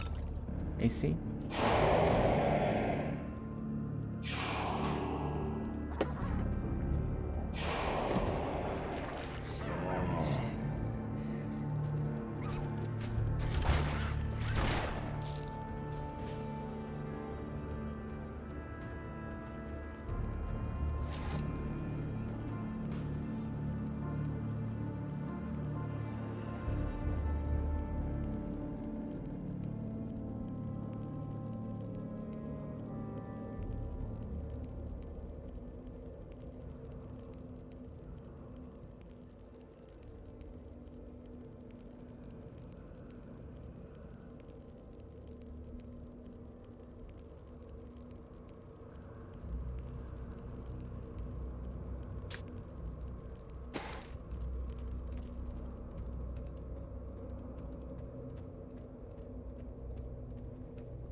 Let's see.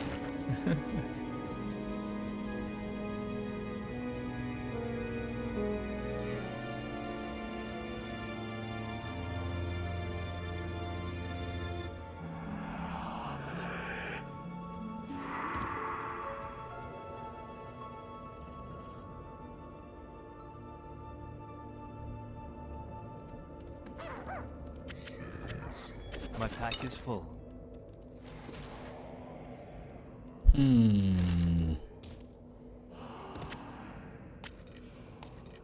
Your pet is fleeing.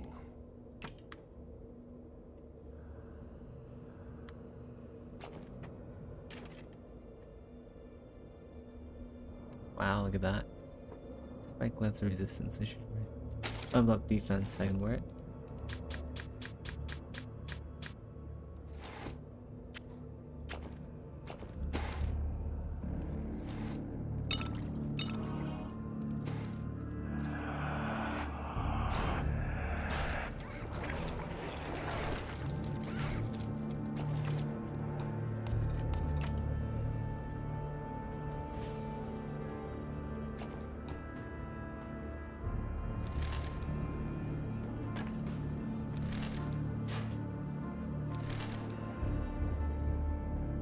"17 health. Pretty good.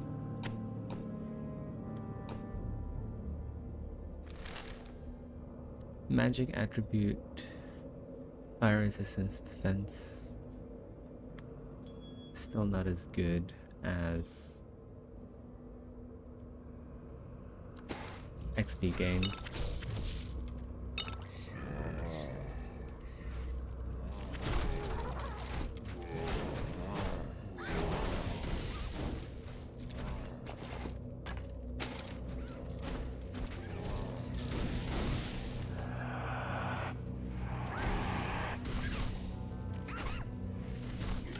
Your pet has fled. Just get back and sell some stuff.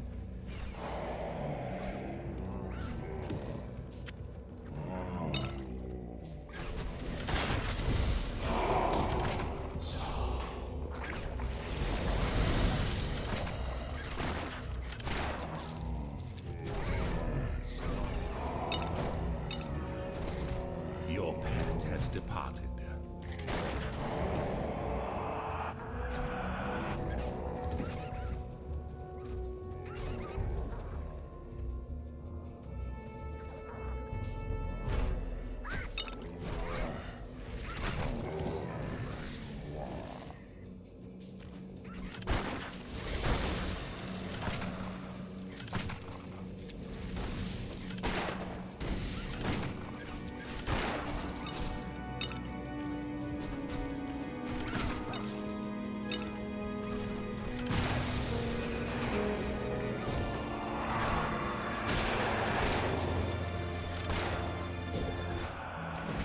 Your pet has returned.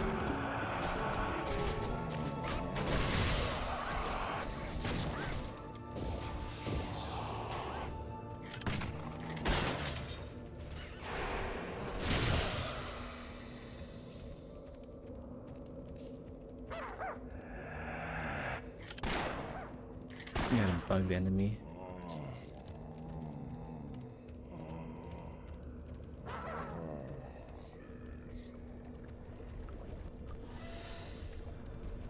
Ugh.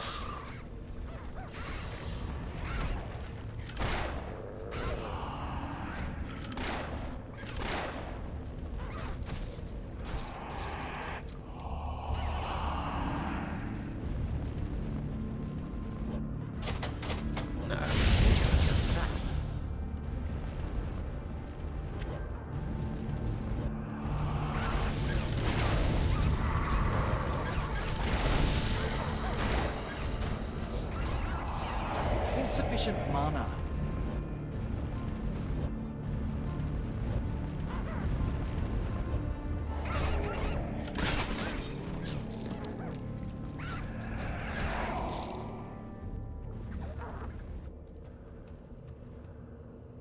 Oh, shit. Good impulse.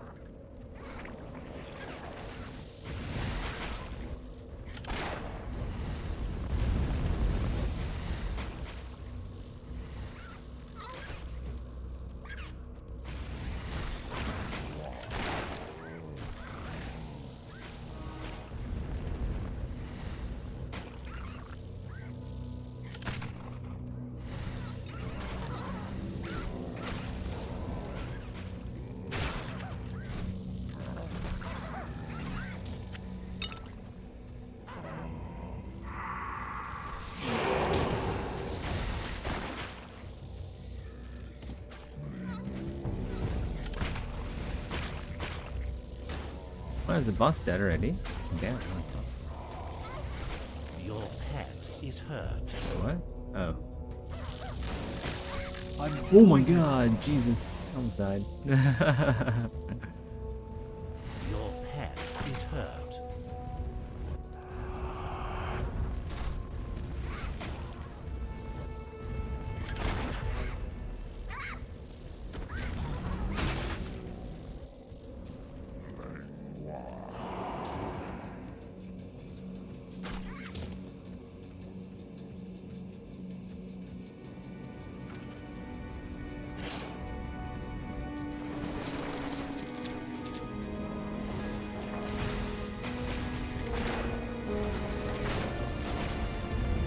This game is intent on body blocking you to death.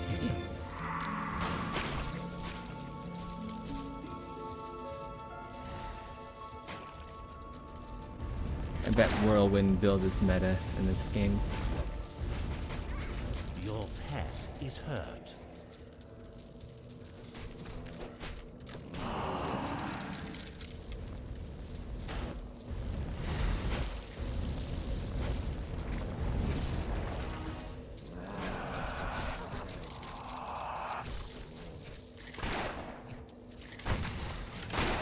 Fuck.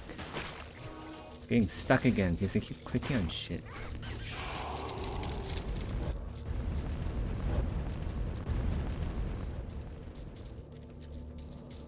Oh my god. Oh my god.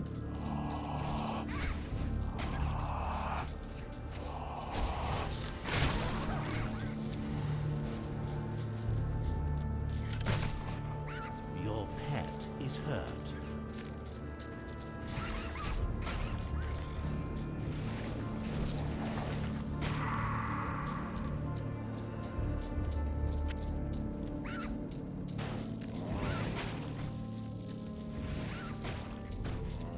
My pets aren't doing shit. They don't attack fast enough. Or they don't have like AoE to their attacks, so they keep missing.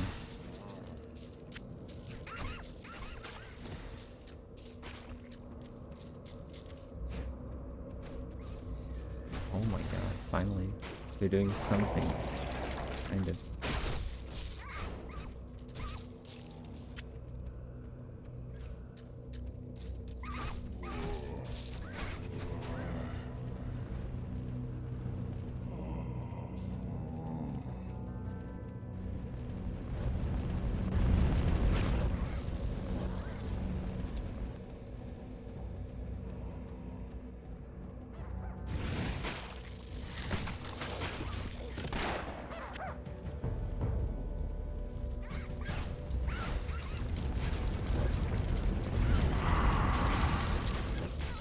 Here goes another insane amount of enemies.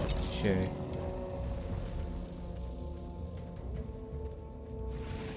I'm tempted to just like pull all these levers, see what happens.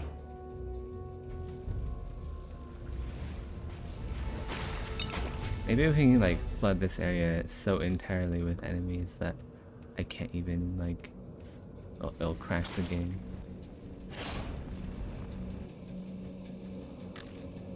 Oh my god, it's another spider.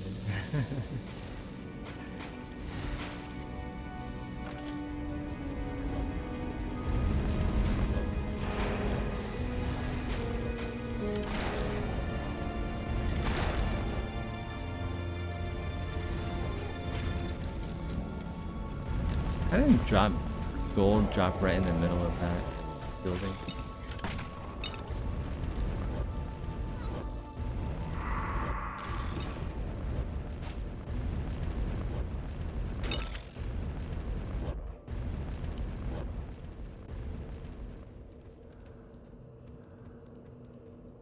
Can't pick that up.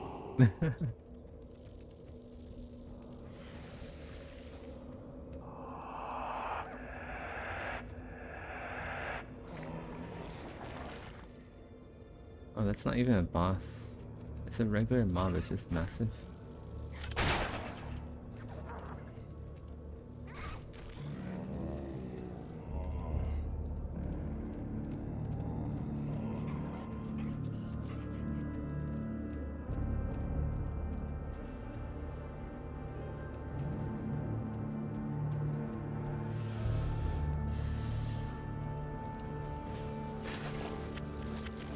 Whoa, my god. This archer snipers are chunking my health.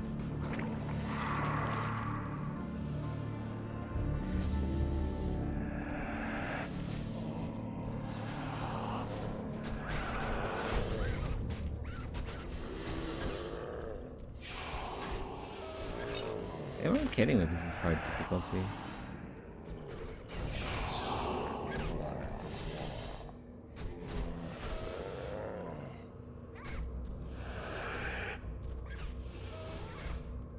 My mana is low.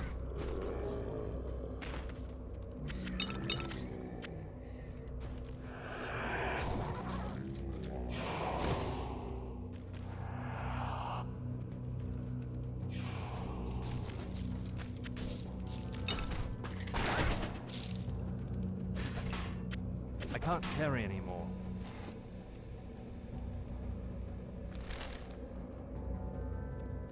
Leon's shooting gloves. Interesting.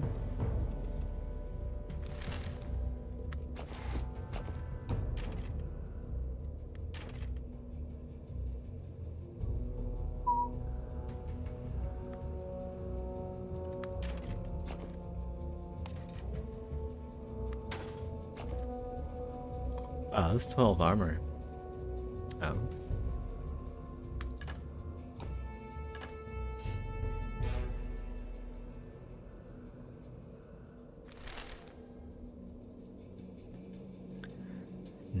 Damage per second.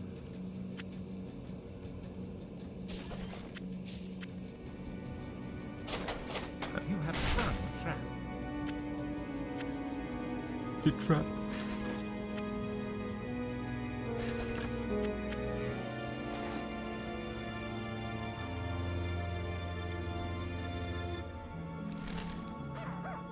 Ooh, that's better.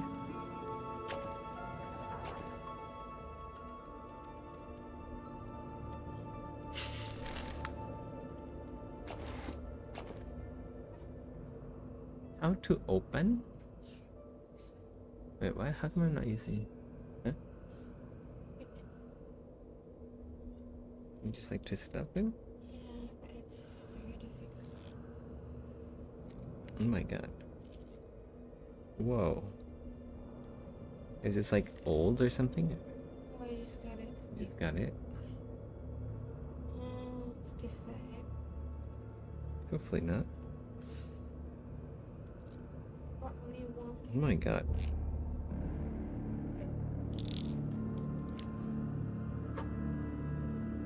I can't open it. Oh, there we go. Oh, yeah. Yeah.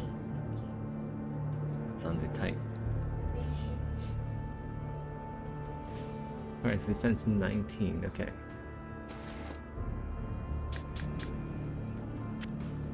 Something was giving me 19 points.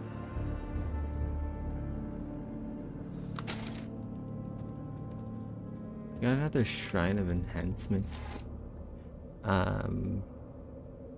Shield, I guess. It creates new sockets. Oh my god, that's so cool.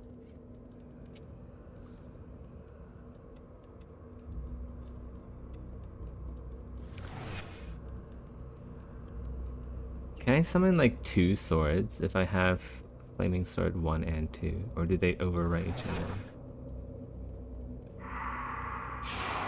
They do overwrite each other, so I should just get rid of the lower level. Yeah, I don't need these. I just need these 2. Well, that's that for this dungeon. Let's get some work done. We're a little bit past the 2-hour mark. Hi there.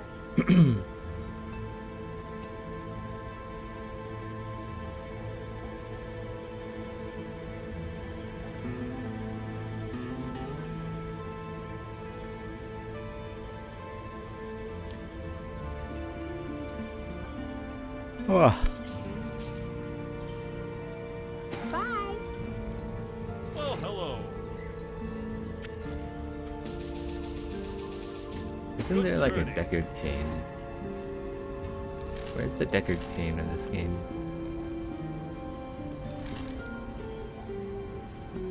I can't do that. You can't do that. How many points do I have? 23.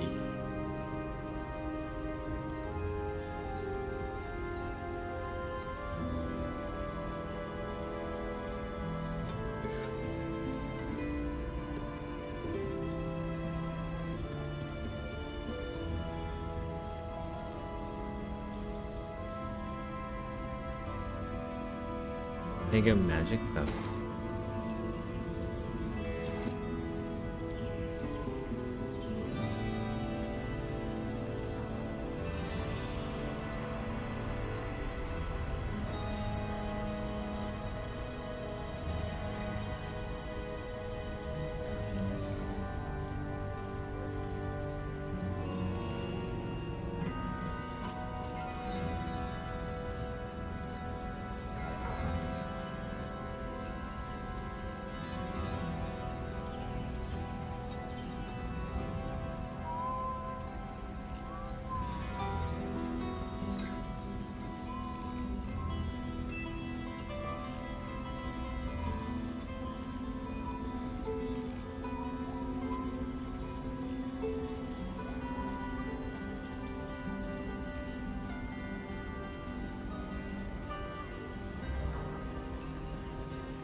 Wow, 147 damage.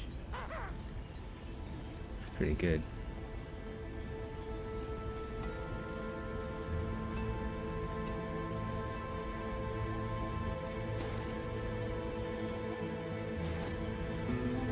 I want the extra armor though. This will put some points into magic. Maybe. We'll hold off on it for now. I'm doing alright so far.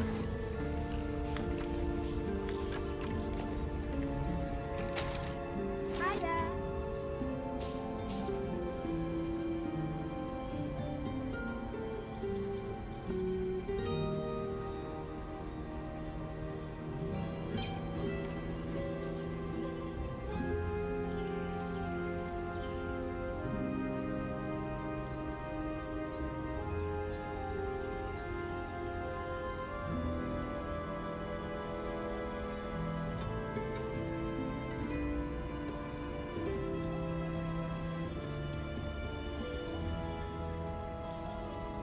See ya. Hi there. Take care now. Good to see ya.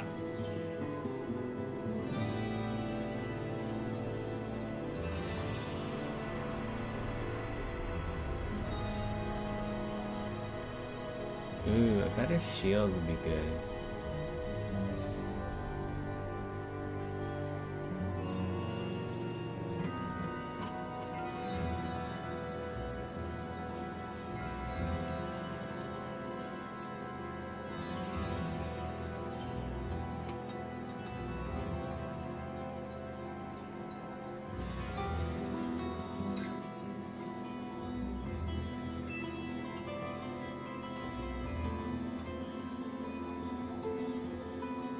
Oh, wow. 9% faster movement.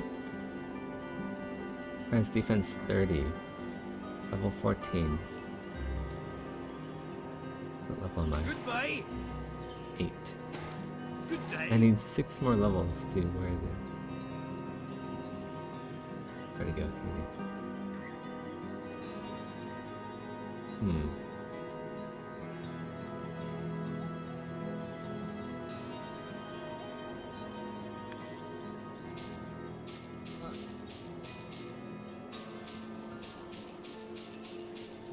I got things to do.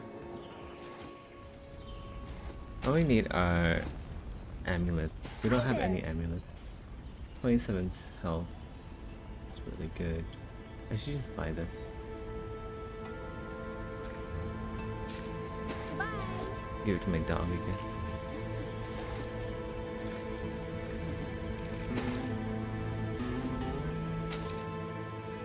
Hello there.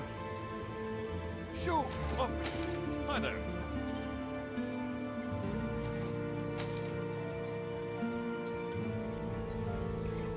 Hi there. See you later.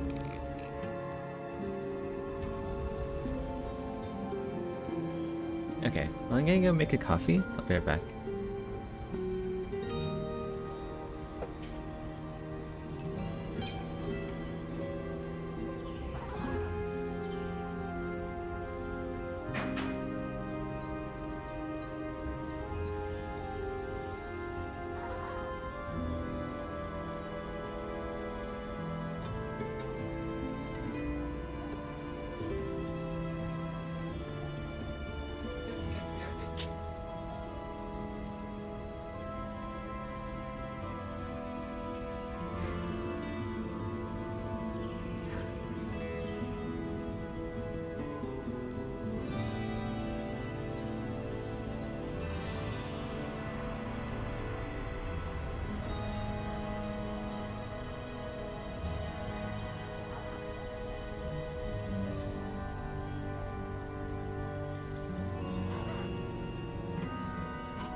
day to you.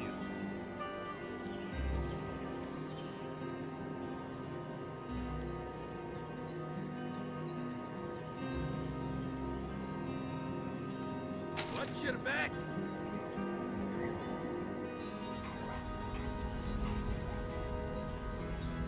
Hiya.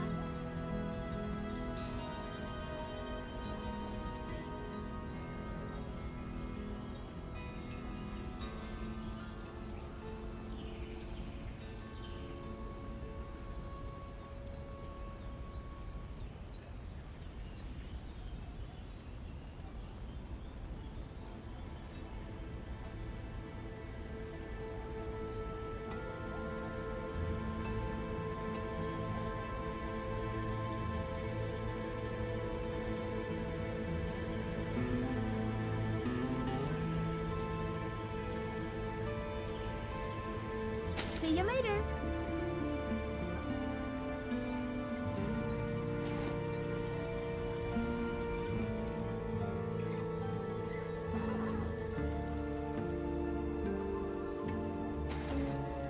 I had heard of corruption in Torchlight's Ember, but I did not think it was so dangerous. The Overseer dwelt amongst it for decades before it rotted his sanity away. Why have you and Master Ulrich been affected so quickly?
Why did I have all the settings like to like the bare minimum?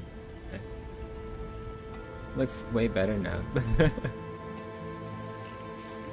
Hail! Nonsense it won't be. Good luck to you.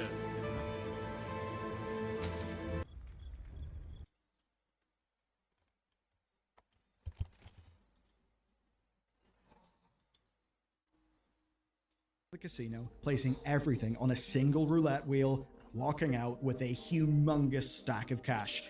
That is something that Capcom do not have to imagine, because they just did it with Monster Hunter Wilds. You see, they needed that game to succeed in order to save their year's financials, but not just to do that, but to save their overall company story of stable growth. Now, they got what they wanted. Monster Hunter Wilds is an incredible success, and for its game design, it completely deserves that. But it's a game that was not without risk, and PC players suffered. Again, as we always seem to do.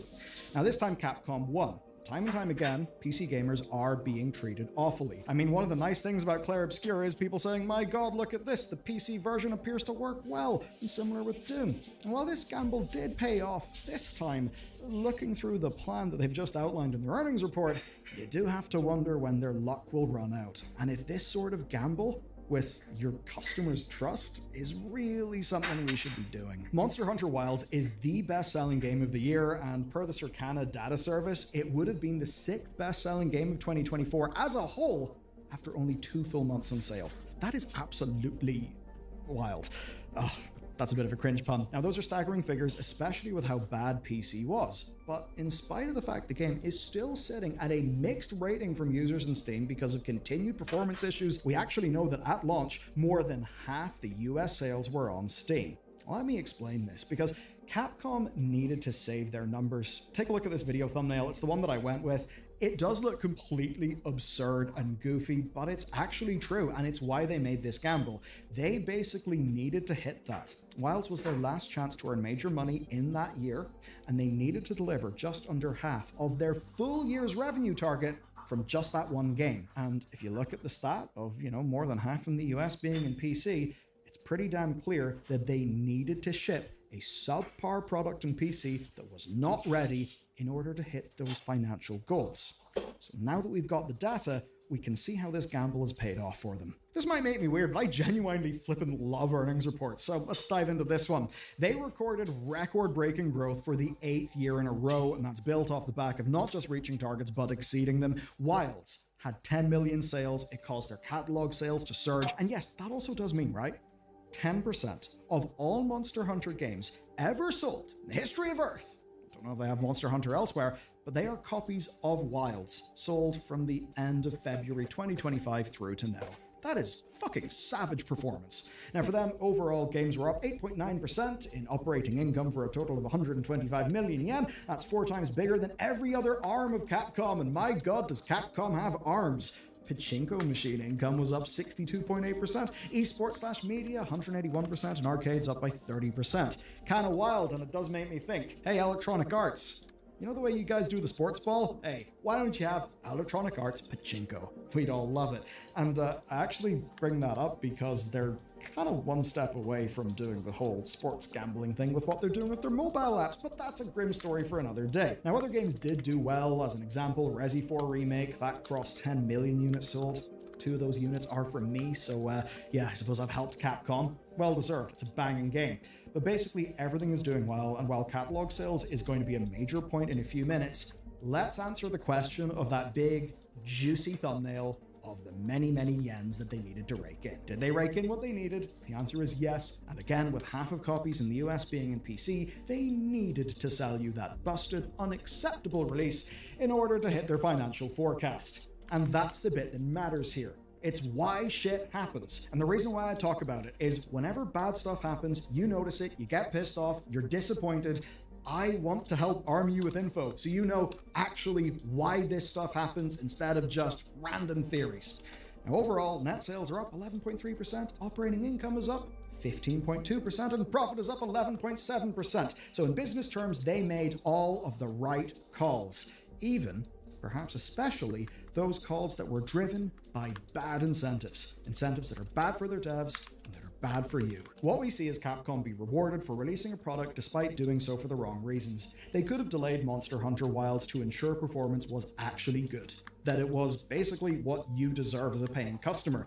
But the incentive that they had in front of them had nothing to do with the video game, and nothing to do with you, other than the amount of money you could represent for them, because instead it was about their balance sheet. They needed Wilds to release and to sell, and they needed that because they needed to maintain their streak of growth, right? This isn't like Duolingo. Capcom can't get around breaking their streak with a microtransaction. Their overall company story is one of an amazing plan that's been happening over years, amazing successes, and continued steady growth. They could not afford to break that trend, because remember, the people who own Capcom stock expect the value of that stock to go up. That is why they own it. And their comparative struggles through the middle of the 2010s, well, are kind of over. They've got this plan to achieve a medium-term goal of 10% growth every year for 10 years. And do you know what? They've bloody well done it. They're on their 10th consecutive year of 10% profit growth. Their system works. But this year, the only way they could accomplish that was by putting out a product that was nowhere near as good as it could have been, that did not respect their customers. And we saw this last year. Last year, to a lesser extent, it happened with Dragon's Dogma. That's a game that launched with significant performance problems. Again, they could have delayed it, right? You can always delay a game to fix up those problems. They chose not to. They preserved their corporate story. That is infuriating. They should treat you better, but I do want to be clear about one thing. This does not take away from the achievement of the game designers behind these games, because those are games worthy of being made, worthy of being released, but they could have been even better if Capcom hadn't needed to release them to meet targets that are all about making a line go up. It is mercenary logic. It is making the choices that best serve the immediate goals, and it's taking hits to things like PC performance where those are acceptable. Now, to their credit, right? And I genuinely mean that. Unlike, say, Electronic Arts, where we've talked about profit being solely for shareholders, this success does somewhat seem to be reinvested in their staff. I've actually seen this across quite a few Japanese companies recently, and it truly is good. It should be praised. They have a plan for the future to make use of the, quote, human resources investment strategy. That's fluffy words, but the plan basically is they're hiring at least 100 more developers every year, and they're trying to ensure that the ones who remain are fairly compensated. And this year, that involved a stock-based compensation scheme, a 30% wage increase. God damn, that's amazing.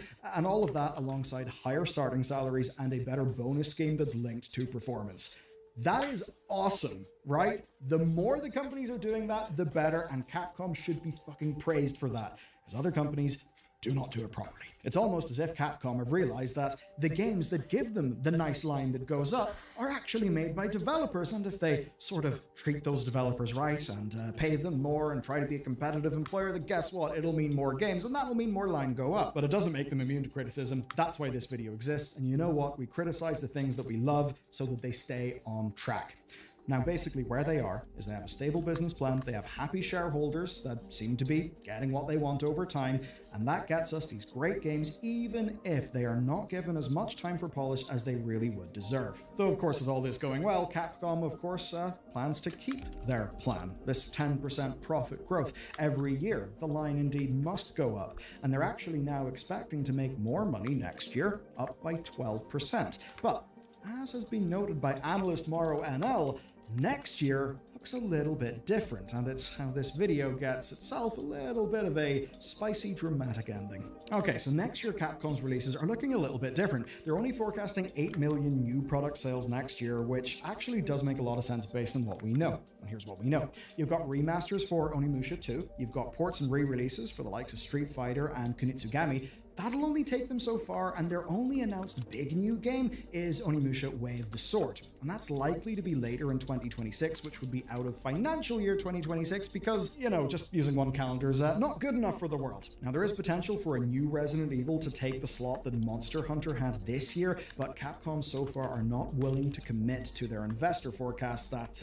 that's going to happen, not in the way that they did for Monster Hunter. So basically, with no new games, what will matter to them is library sales.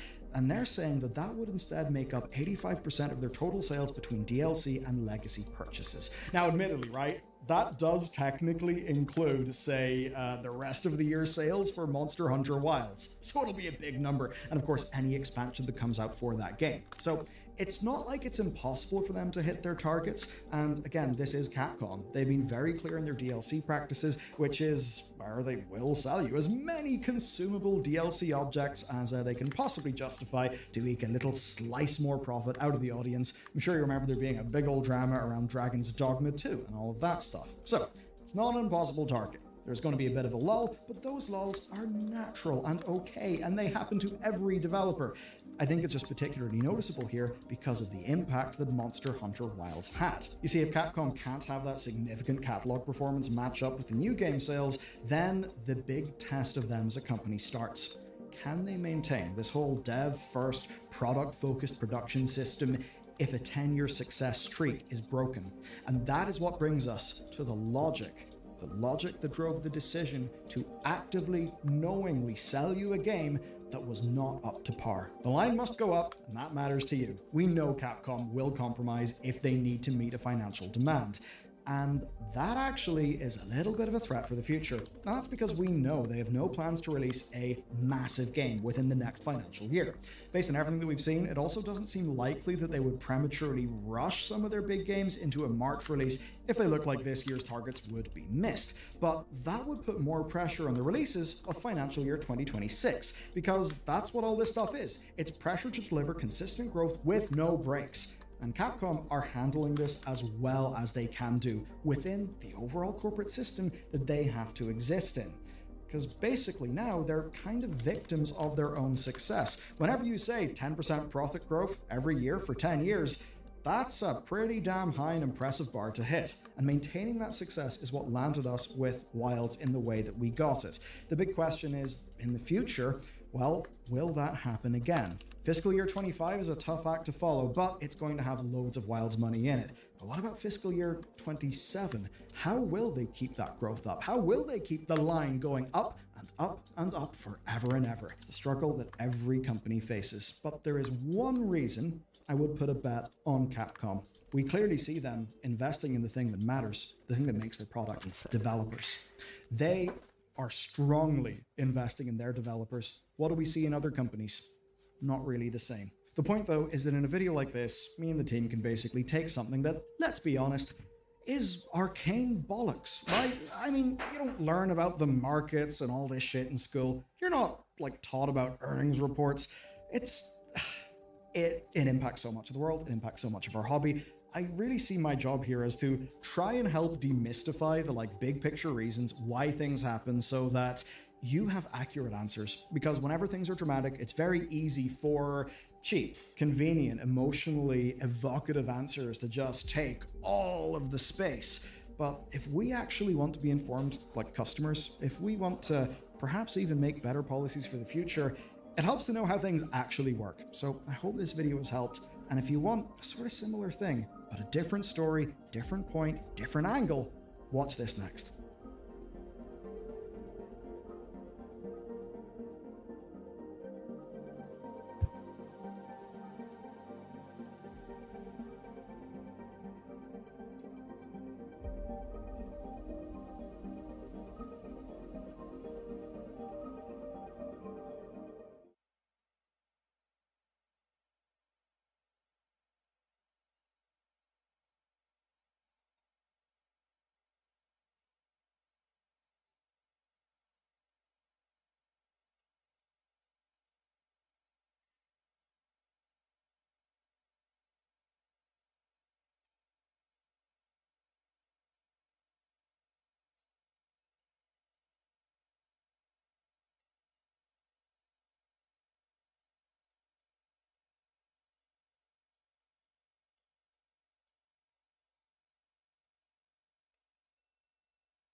Um, hey Alberto Corso, how's it going? This is the kind of level I'd like to achieve in 1 or 2 years. Yeah, go for it.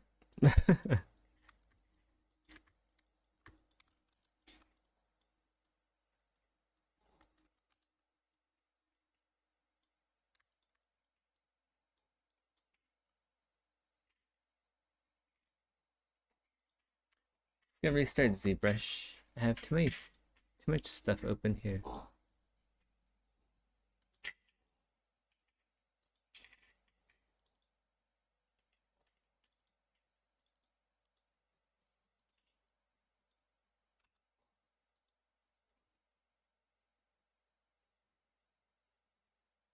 What else should we import over in the female mesh? I can't really think of much.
The corporate sides of Blizzard Entertainment, Activision, and Xbox are all losing some power. Overwatch's developers have decided they do not want to be blindsided again. The layoffs of 2024 were catastrophic, they deeply hurt that team, and they killed any chance of PvE, so now that team has taken action. Here's what that means. 200 developers are banding together to make sure that their management are held accountable, that staff are protected, and that they're able to make the best games they can. Because funnily enough, folks, putting years of your life into something only to have it be cancelled along with you and your team being fired is what happened to masses of Oh man, they must do development this. team. It is why we did not get the Overwatch 2 that we wanted, that we were presented. It's why I titled this video Overwatch 2 is dead, because the team is now moving on. The Overwatch 2 that was promised will never happen. And that means that, of course, the remaining staff want to protect themselves. All of that would be great news. Is there if we even didn't remaining have staff? Microsoft leadership in the other side of the negotiating table, because in the last 3 years, they've been accused of a lot of sketchy behavior toward their unionizing staff. So much so, the developers are considering material actions against their employer, such as strikes. And this is all in spite of Xbox's promise of neutrality. Because while the Overwatch team has succeeded and the Warcraft team has succeeded, there are grim reports from elsewhere within Xbox. And if you care about things like, say, your video games having good quality assurance, you should care about this. And look, I know that I am currently recording a video, right? And it's a video about unions in America. The comments here may be fun, but I would just say consider this. You know all that profit, all the line going up, you know the way it doesn't feel like it trickles into your games, and that means you feel like you're taken for a ride by these companies? Say, take EA. They recently slashed development staff on Apex, Jedi, a Titanfall incubation project, another Respawn project. Give me a sec. I need my comments. I know people don't really comment on my stream, but I should probably have it available anyway. And their customer experience teams. You'd think they were struggling, but no, they were not struggling. That year, they spent $2.5 billion on stock buybacks. I am not here to say that unions are perfect in every case, and that just more union and more powerful union everywhere all the time will somehow make everything better. No, things are about balance. And there is no doubt that the power imbalance here is vast. And in a world where Clara Obscura, Ghost of Tsushima, and Baldur's Gate 3 show us the tangible product and consumer benefits of cultivating talent and treating teams well, in contrast to the typical AAA, I think there absolutely is a place for developers to band together. Let's begin with Xbox's promise, and that is of neutrality.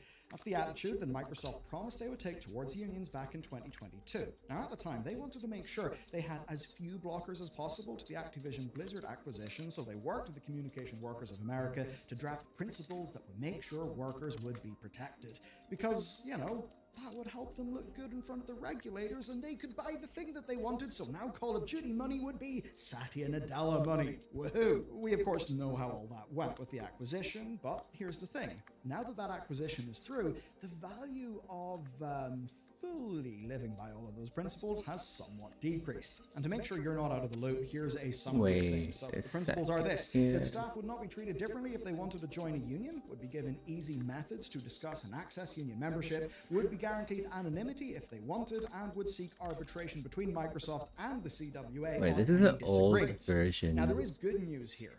And that good news is that staff have exercised those rights in many cases over the last 3 years. We've seen unions pop up, and before hitting the whole Xbox being dodgy angle, because we're going to hit that and hit it pretty hard, because it seems they have been really dodgy. Did I load we the should wrong start with version? The latest one, which is a success, and it's that of the Overwatch team. Overwatch isn't the first. Did I Activision save Blizzard it in the QA wrong- unionized, then World of Warcraft, like the whole WoW dev team, and now Overwatch. And per those principles that I mentioned, Yeah, let's go, Microsoft seem to have not load gotten from their quick way. save then. The I don't know union where I called the Overwatch Game Makers Guild saved had it. approval from an overwhelming majority of the studio's union membership, and now they've collected under the Communication Workers of America banner. And like Warcraft, this covers many disciplines, right? Design, production, engineering, art, sound, and quality assurance.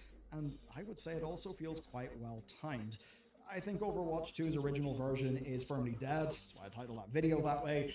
Now, though, with Stadium, that team is moving from stewardship of a absolutely, as we would say over here, Banjax shit show, and now they're moving to authorship, making something new within Overwatch. That's good. Thumbs up. Right? They finally crawled out of the sheer hell that IP has faced, and that hell was a motivating factor.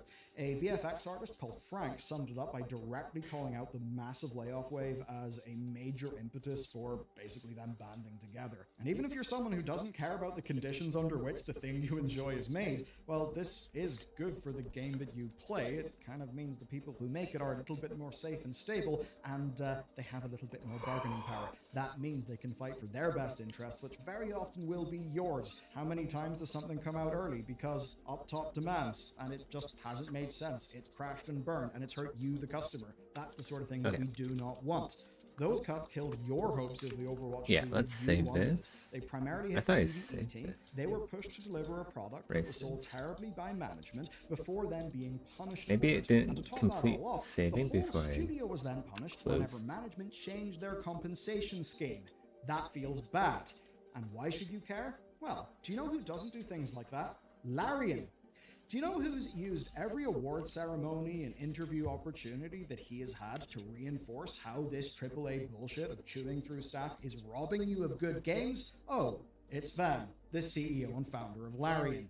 And with that in mind, we now turn to Xbox's other acquisition and the examples of Microsoft perhaps being Do we get bad. this save? I begin this segment with a quote. It's become increasingly clear that although Microsoft tries Yeah. to position Alright. itself as a good faith employer, there's another story being told behind the scenes at the bargaining table. And that's a quote that comes from Autumn Mitchell. He's a senior QA tester and he's part of the 300-strong ZeniMax Workers United Union who are still trying to reach a deal. And when I say still, I really do mean it. They've been trying since their January 2023 formation. So just 2 years and no deal. That doesn't feel good, but of course here's the thing, and you've likely thought of it as well. Microsoft promised to recognize these unions and let them organize. They never made a promise to give them what they want. And that applies not just to ZeniMax. Raven Software were the first union to form under Xbox in 2022, but as of August 2024, they reported the same thing, to quote, bad faith bargaining. But then they actually went further. They filed a complaint with the National Labor Relations Board. In that, they alleged that Microsoft had engaged in, quote, concerted activities. Now, that effectively means retaliation or punishment against union members.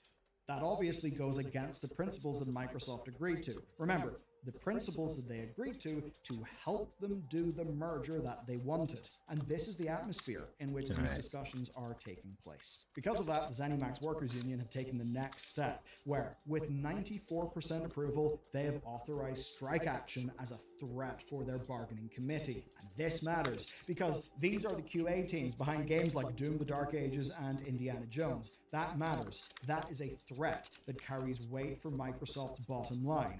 And they've proved that they are ready to use it, because that group participated in a one-day strike back in November because of restrictive return-to-office policies and outsourcing concerns. Those outsourcing concerns matter, and we are going to talk about them. I've been a lifelong fan of Halo. My God, have some of Microsoft's policies hurt that franchise as well. So now there's a standoff. Microsoft can negotiate with the committee to address their concerns, or they can risk the consequences, which could be less QA. You know, the one thing that we don't need. A lot of people may say, all right, well, it's less QA because the QA workers are striking. Yeah, but they're also striking for a reason. Funnily enough, most of them would like to do the job that they're doing under good conditions. And where the stakes get higher is this stuff might go beyond just the QA at ZeniMax, because under the banner of the Communication Workers of America are the World of Warcraft development team, Raven Software QA, ZeniMax Online Studios, and many, many, many more. If they decide to act in solidarity with the ZWU, it could be a humongous hit to Xbox. Basically, kind of like strike action domino theory could happen. Now the thing is, Xbox is giving them no reason not to, it appears right now anyway. And these are the people, remember, who are fighting to make their jobs better, and they're getting nowhere. And do you know what that's going to mean? It means that the games are not going to get better either. I didn't bring up Larian just to glaze them for making a good game. I brought them up because they're a company who have made a public point of treating their people well and actually giving a shit about retention, about not just doing random massive layoffs.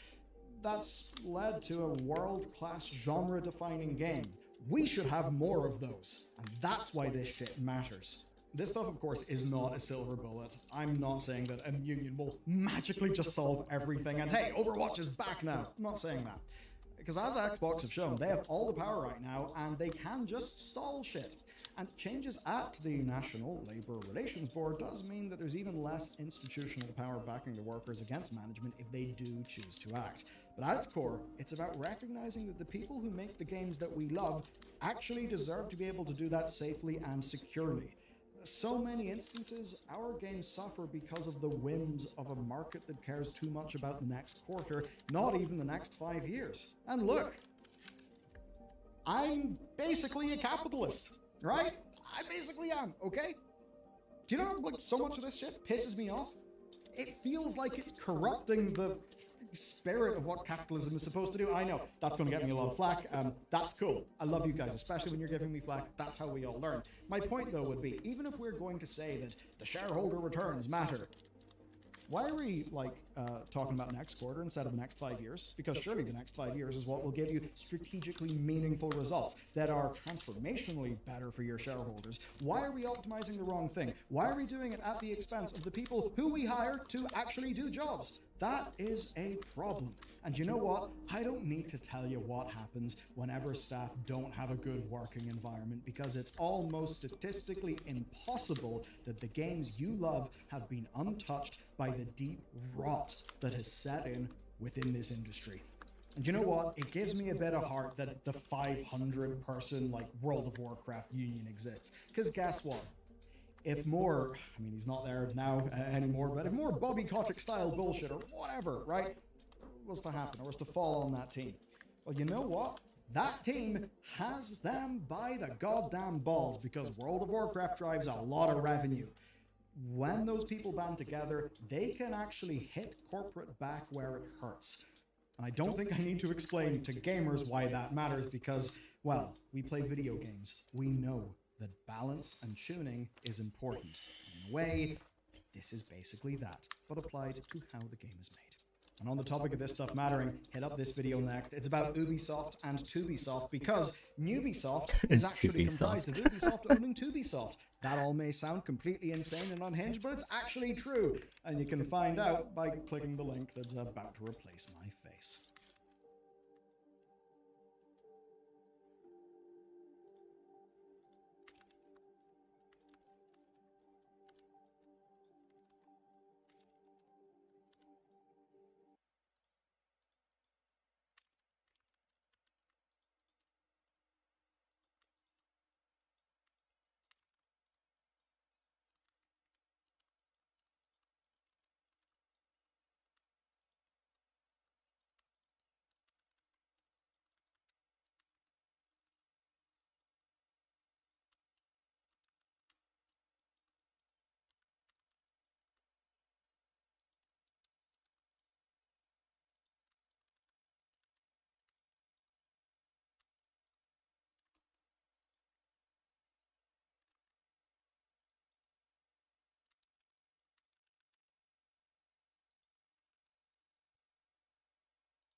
And does everything have subdiv levels now? It's kind of hard to, yeah, grab whatever I want and then...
ZBrush.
shit.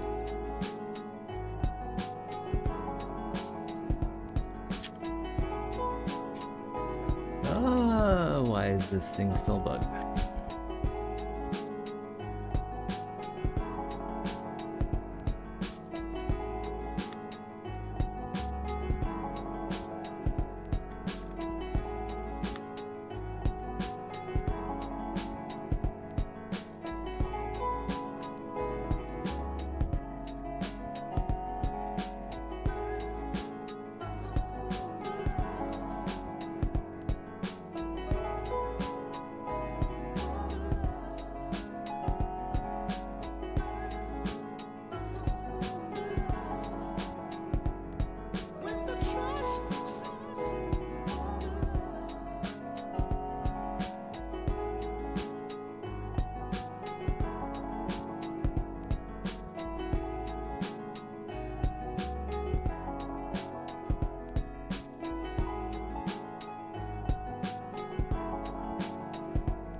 Try normal Gizmo in alts?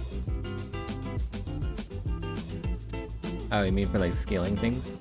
Yeah, that's probably... I should probably use that. I just remember like there is a version of ZBrush where it's not bugged, where the transposed line isn't bugged. But I forget which version that is, and I don't think I should downgrade just to solve that bug.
Yeah, it's been a while. 2019 sounds about right. It's been a while since it hasn't been bugged.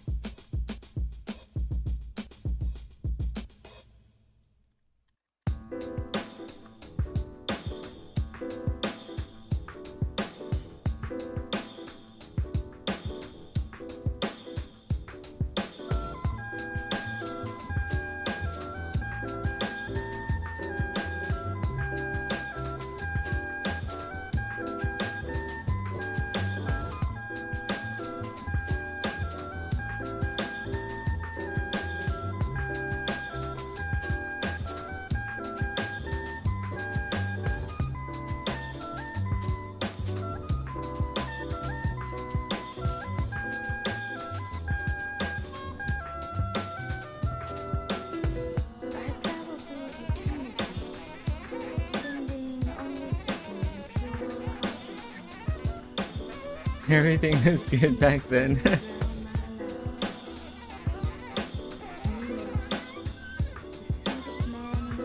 Back in the before times, when enshittification wasn't a thing. Is the song that some unknown brother gently sang outside my window.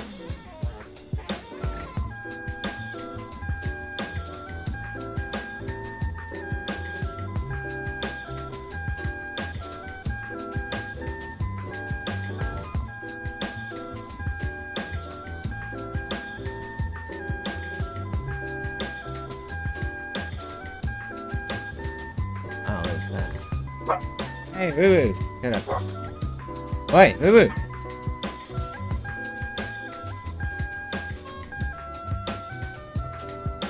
We should change Woo Woo's name to Uwu. Just reverse the U and the W. Uwu! Uwu! She's looking at me. That's not your name, Woo Woo. Your name's Woo Woo, not Uwu. I think she wants her name to be Uwu.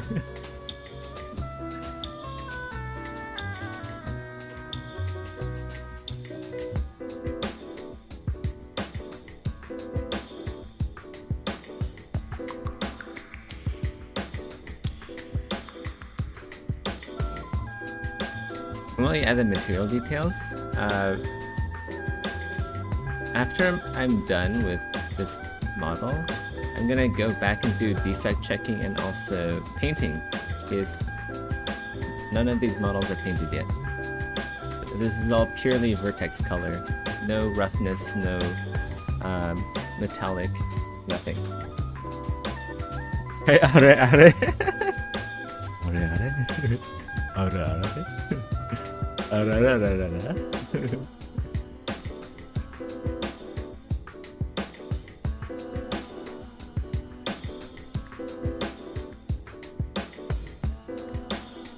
Yeah, we'll get to that soon. We'll definitely get to painting. I'm looking forward to it, that's for sure.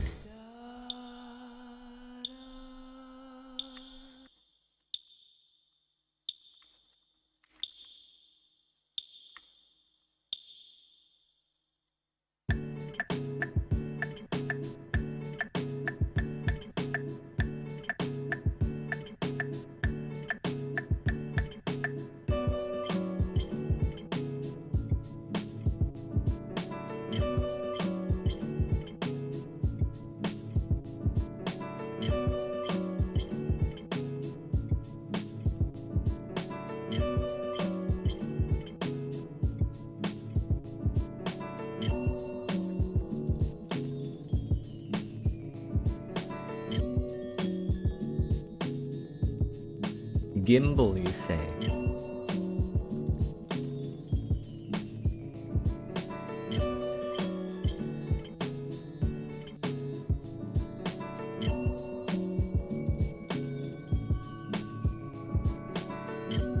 Wait, where'd it go?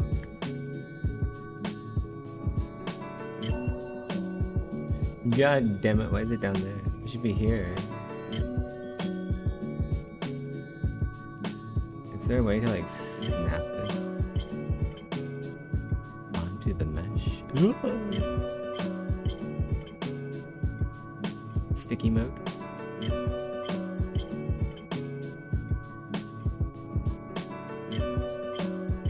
I have to say I don't like gimbal.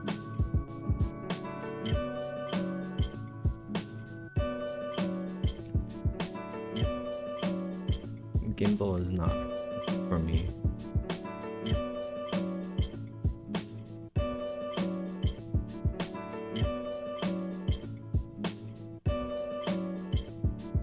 What about microscopic details? You mean like scratches and stuff? That's all substance.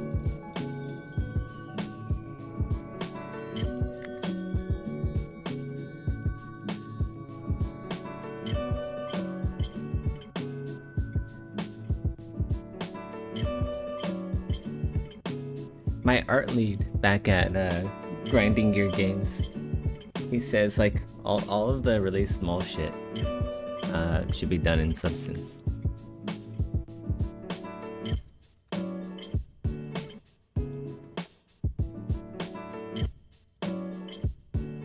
It's a fucking waste of time to add scratches and ZBrush. That's what he'd say.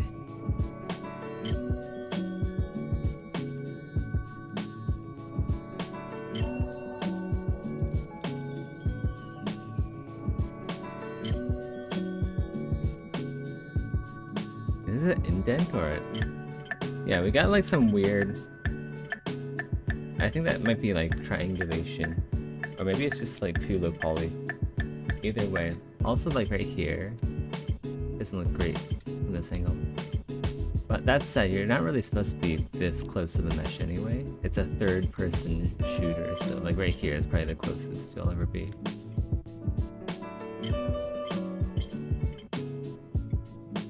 But yeah, still need to fix up some areas.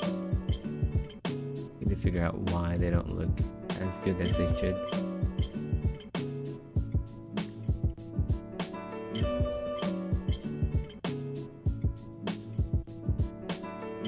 Do we even add this? It's kind of hard to tell.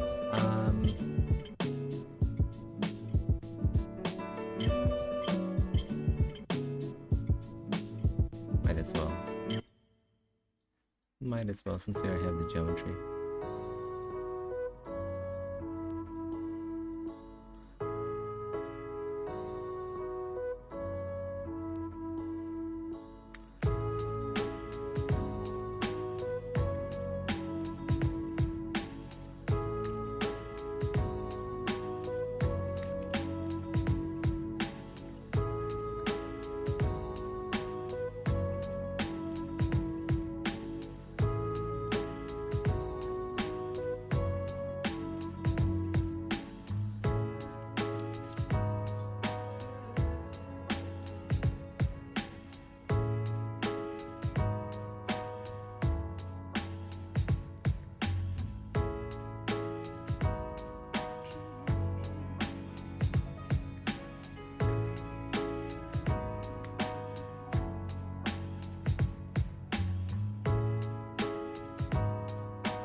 Even these rivets should probably be added in substance,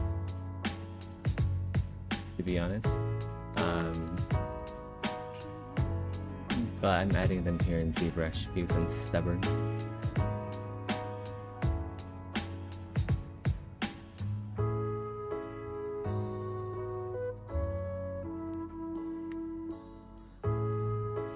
Because I'm rebellious like that. I gotta do things the inefficient way.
Yeah, you can really notice like some pretty crazy.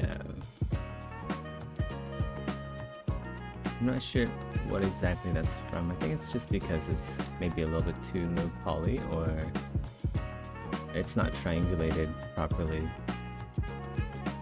But yeah, you can see some really weird issues here. Doesn't look great.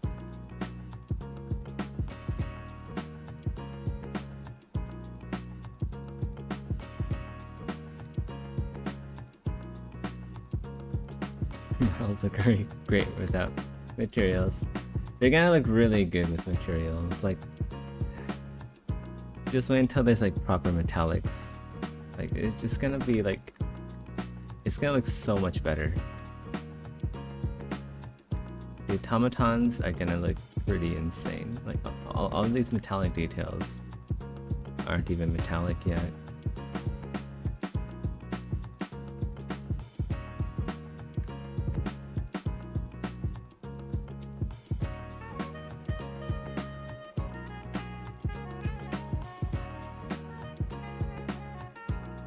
Yeah, can't wait. Those are just ZBrush matte caps, like some really shitty old matte caps I made.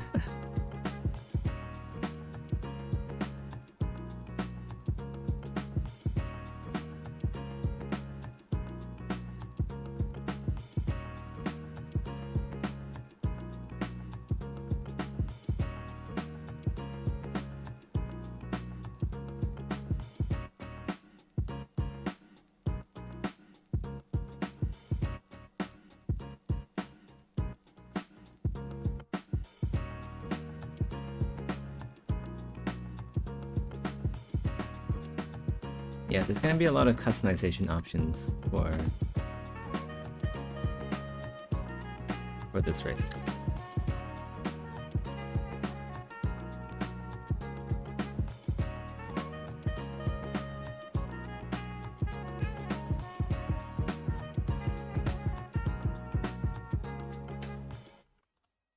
I know the bliss, I know the check, bliss, you checking the beyond.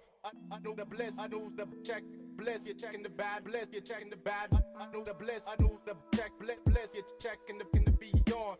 I know the bliss, I know the check, you check, bad. I know the bliss, I know the check, bliss, you checking the beyond. I know the bliss, I know the check, bliss, you checking the bad, bliss, you checking the bad. I know the bliss, I know the check, bliss, you checking the beyond. I know the bliss, I know the check it, check it, check it, check it, check it.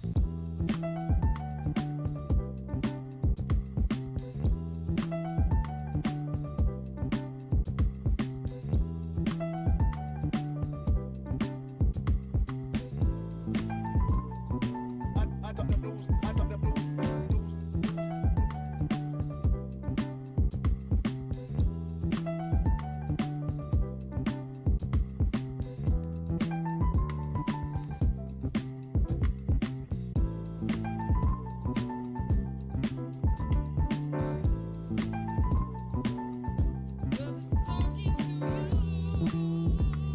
What do you think about an Elden Ring movie? Here's what I think. If they don't star Jack Black as the Tarnished, it's gonna suck. It's gonna bomb. They have to cast Jack Black as the Tarnished. It's the only way the movie's ever gonna get made. It's the only way it'll ever succeed.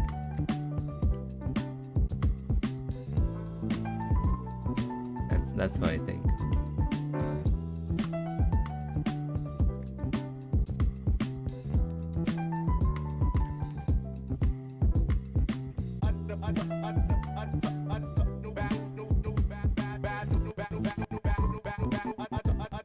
Check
I'm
gonna go stretch. I'll be right back.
Bye. Have a good day at work.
Really forgot our keys.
Wednesday?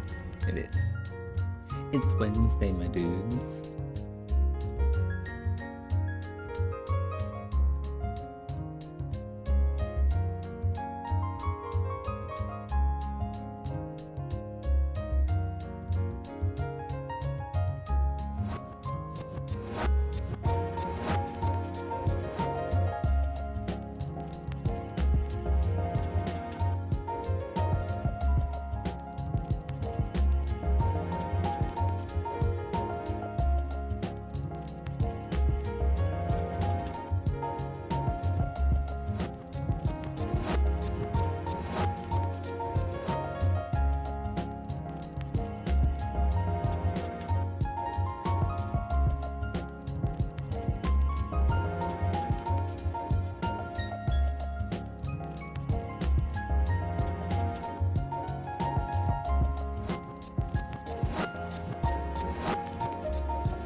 Hey Rusty, good morning to you as well.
I might actually go to sleep here. Yeah. It's been 4 hours. I played a little bit too much game. It's like 2 hours, 20 minutes of gaming. See you, Rusty.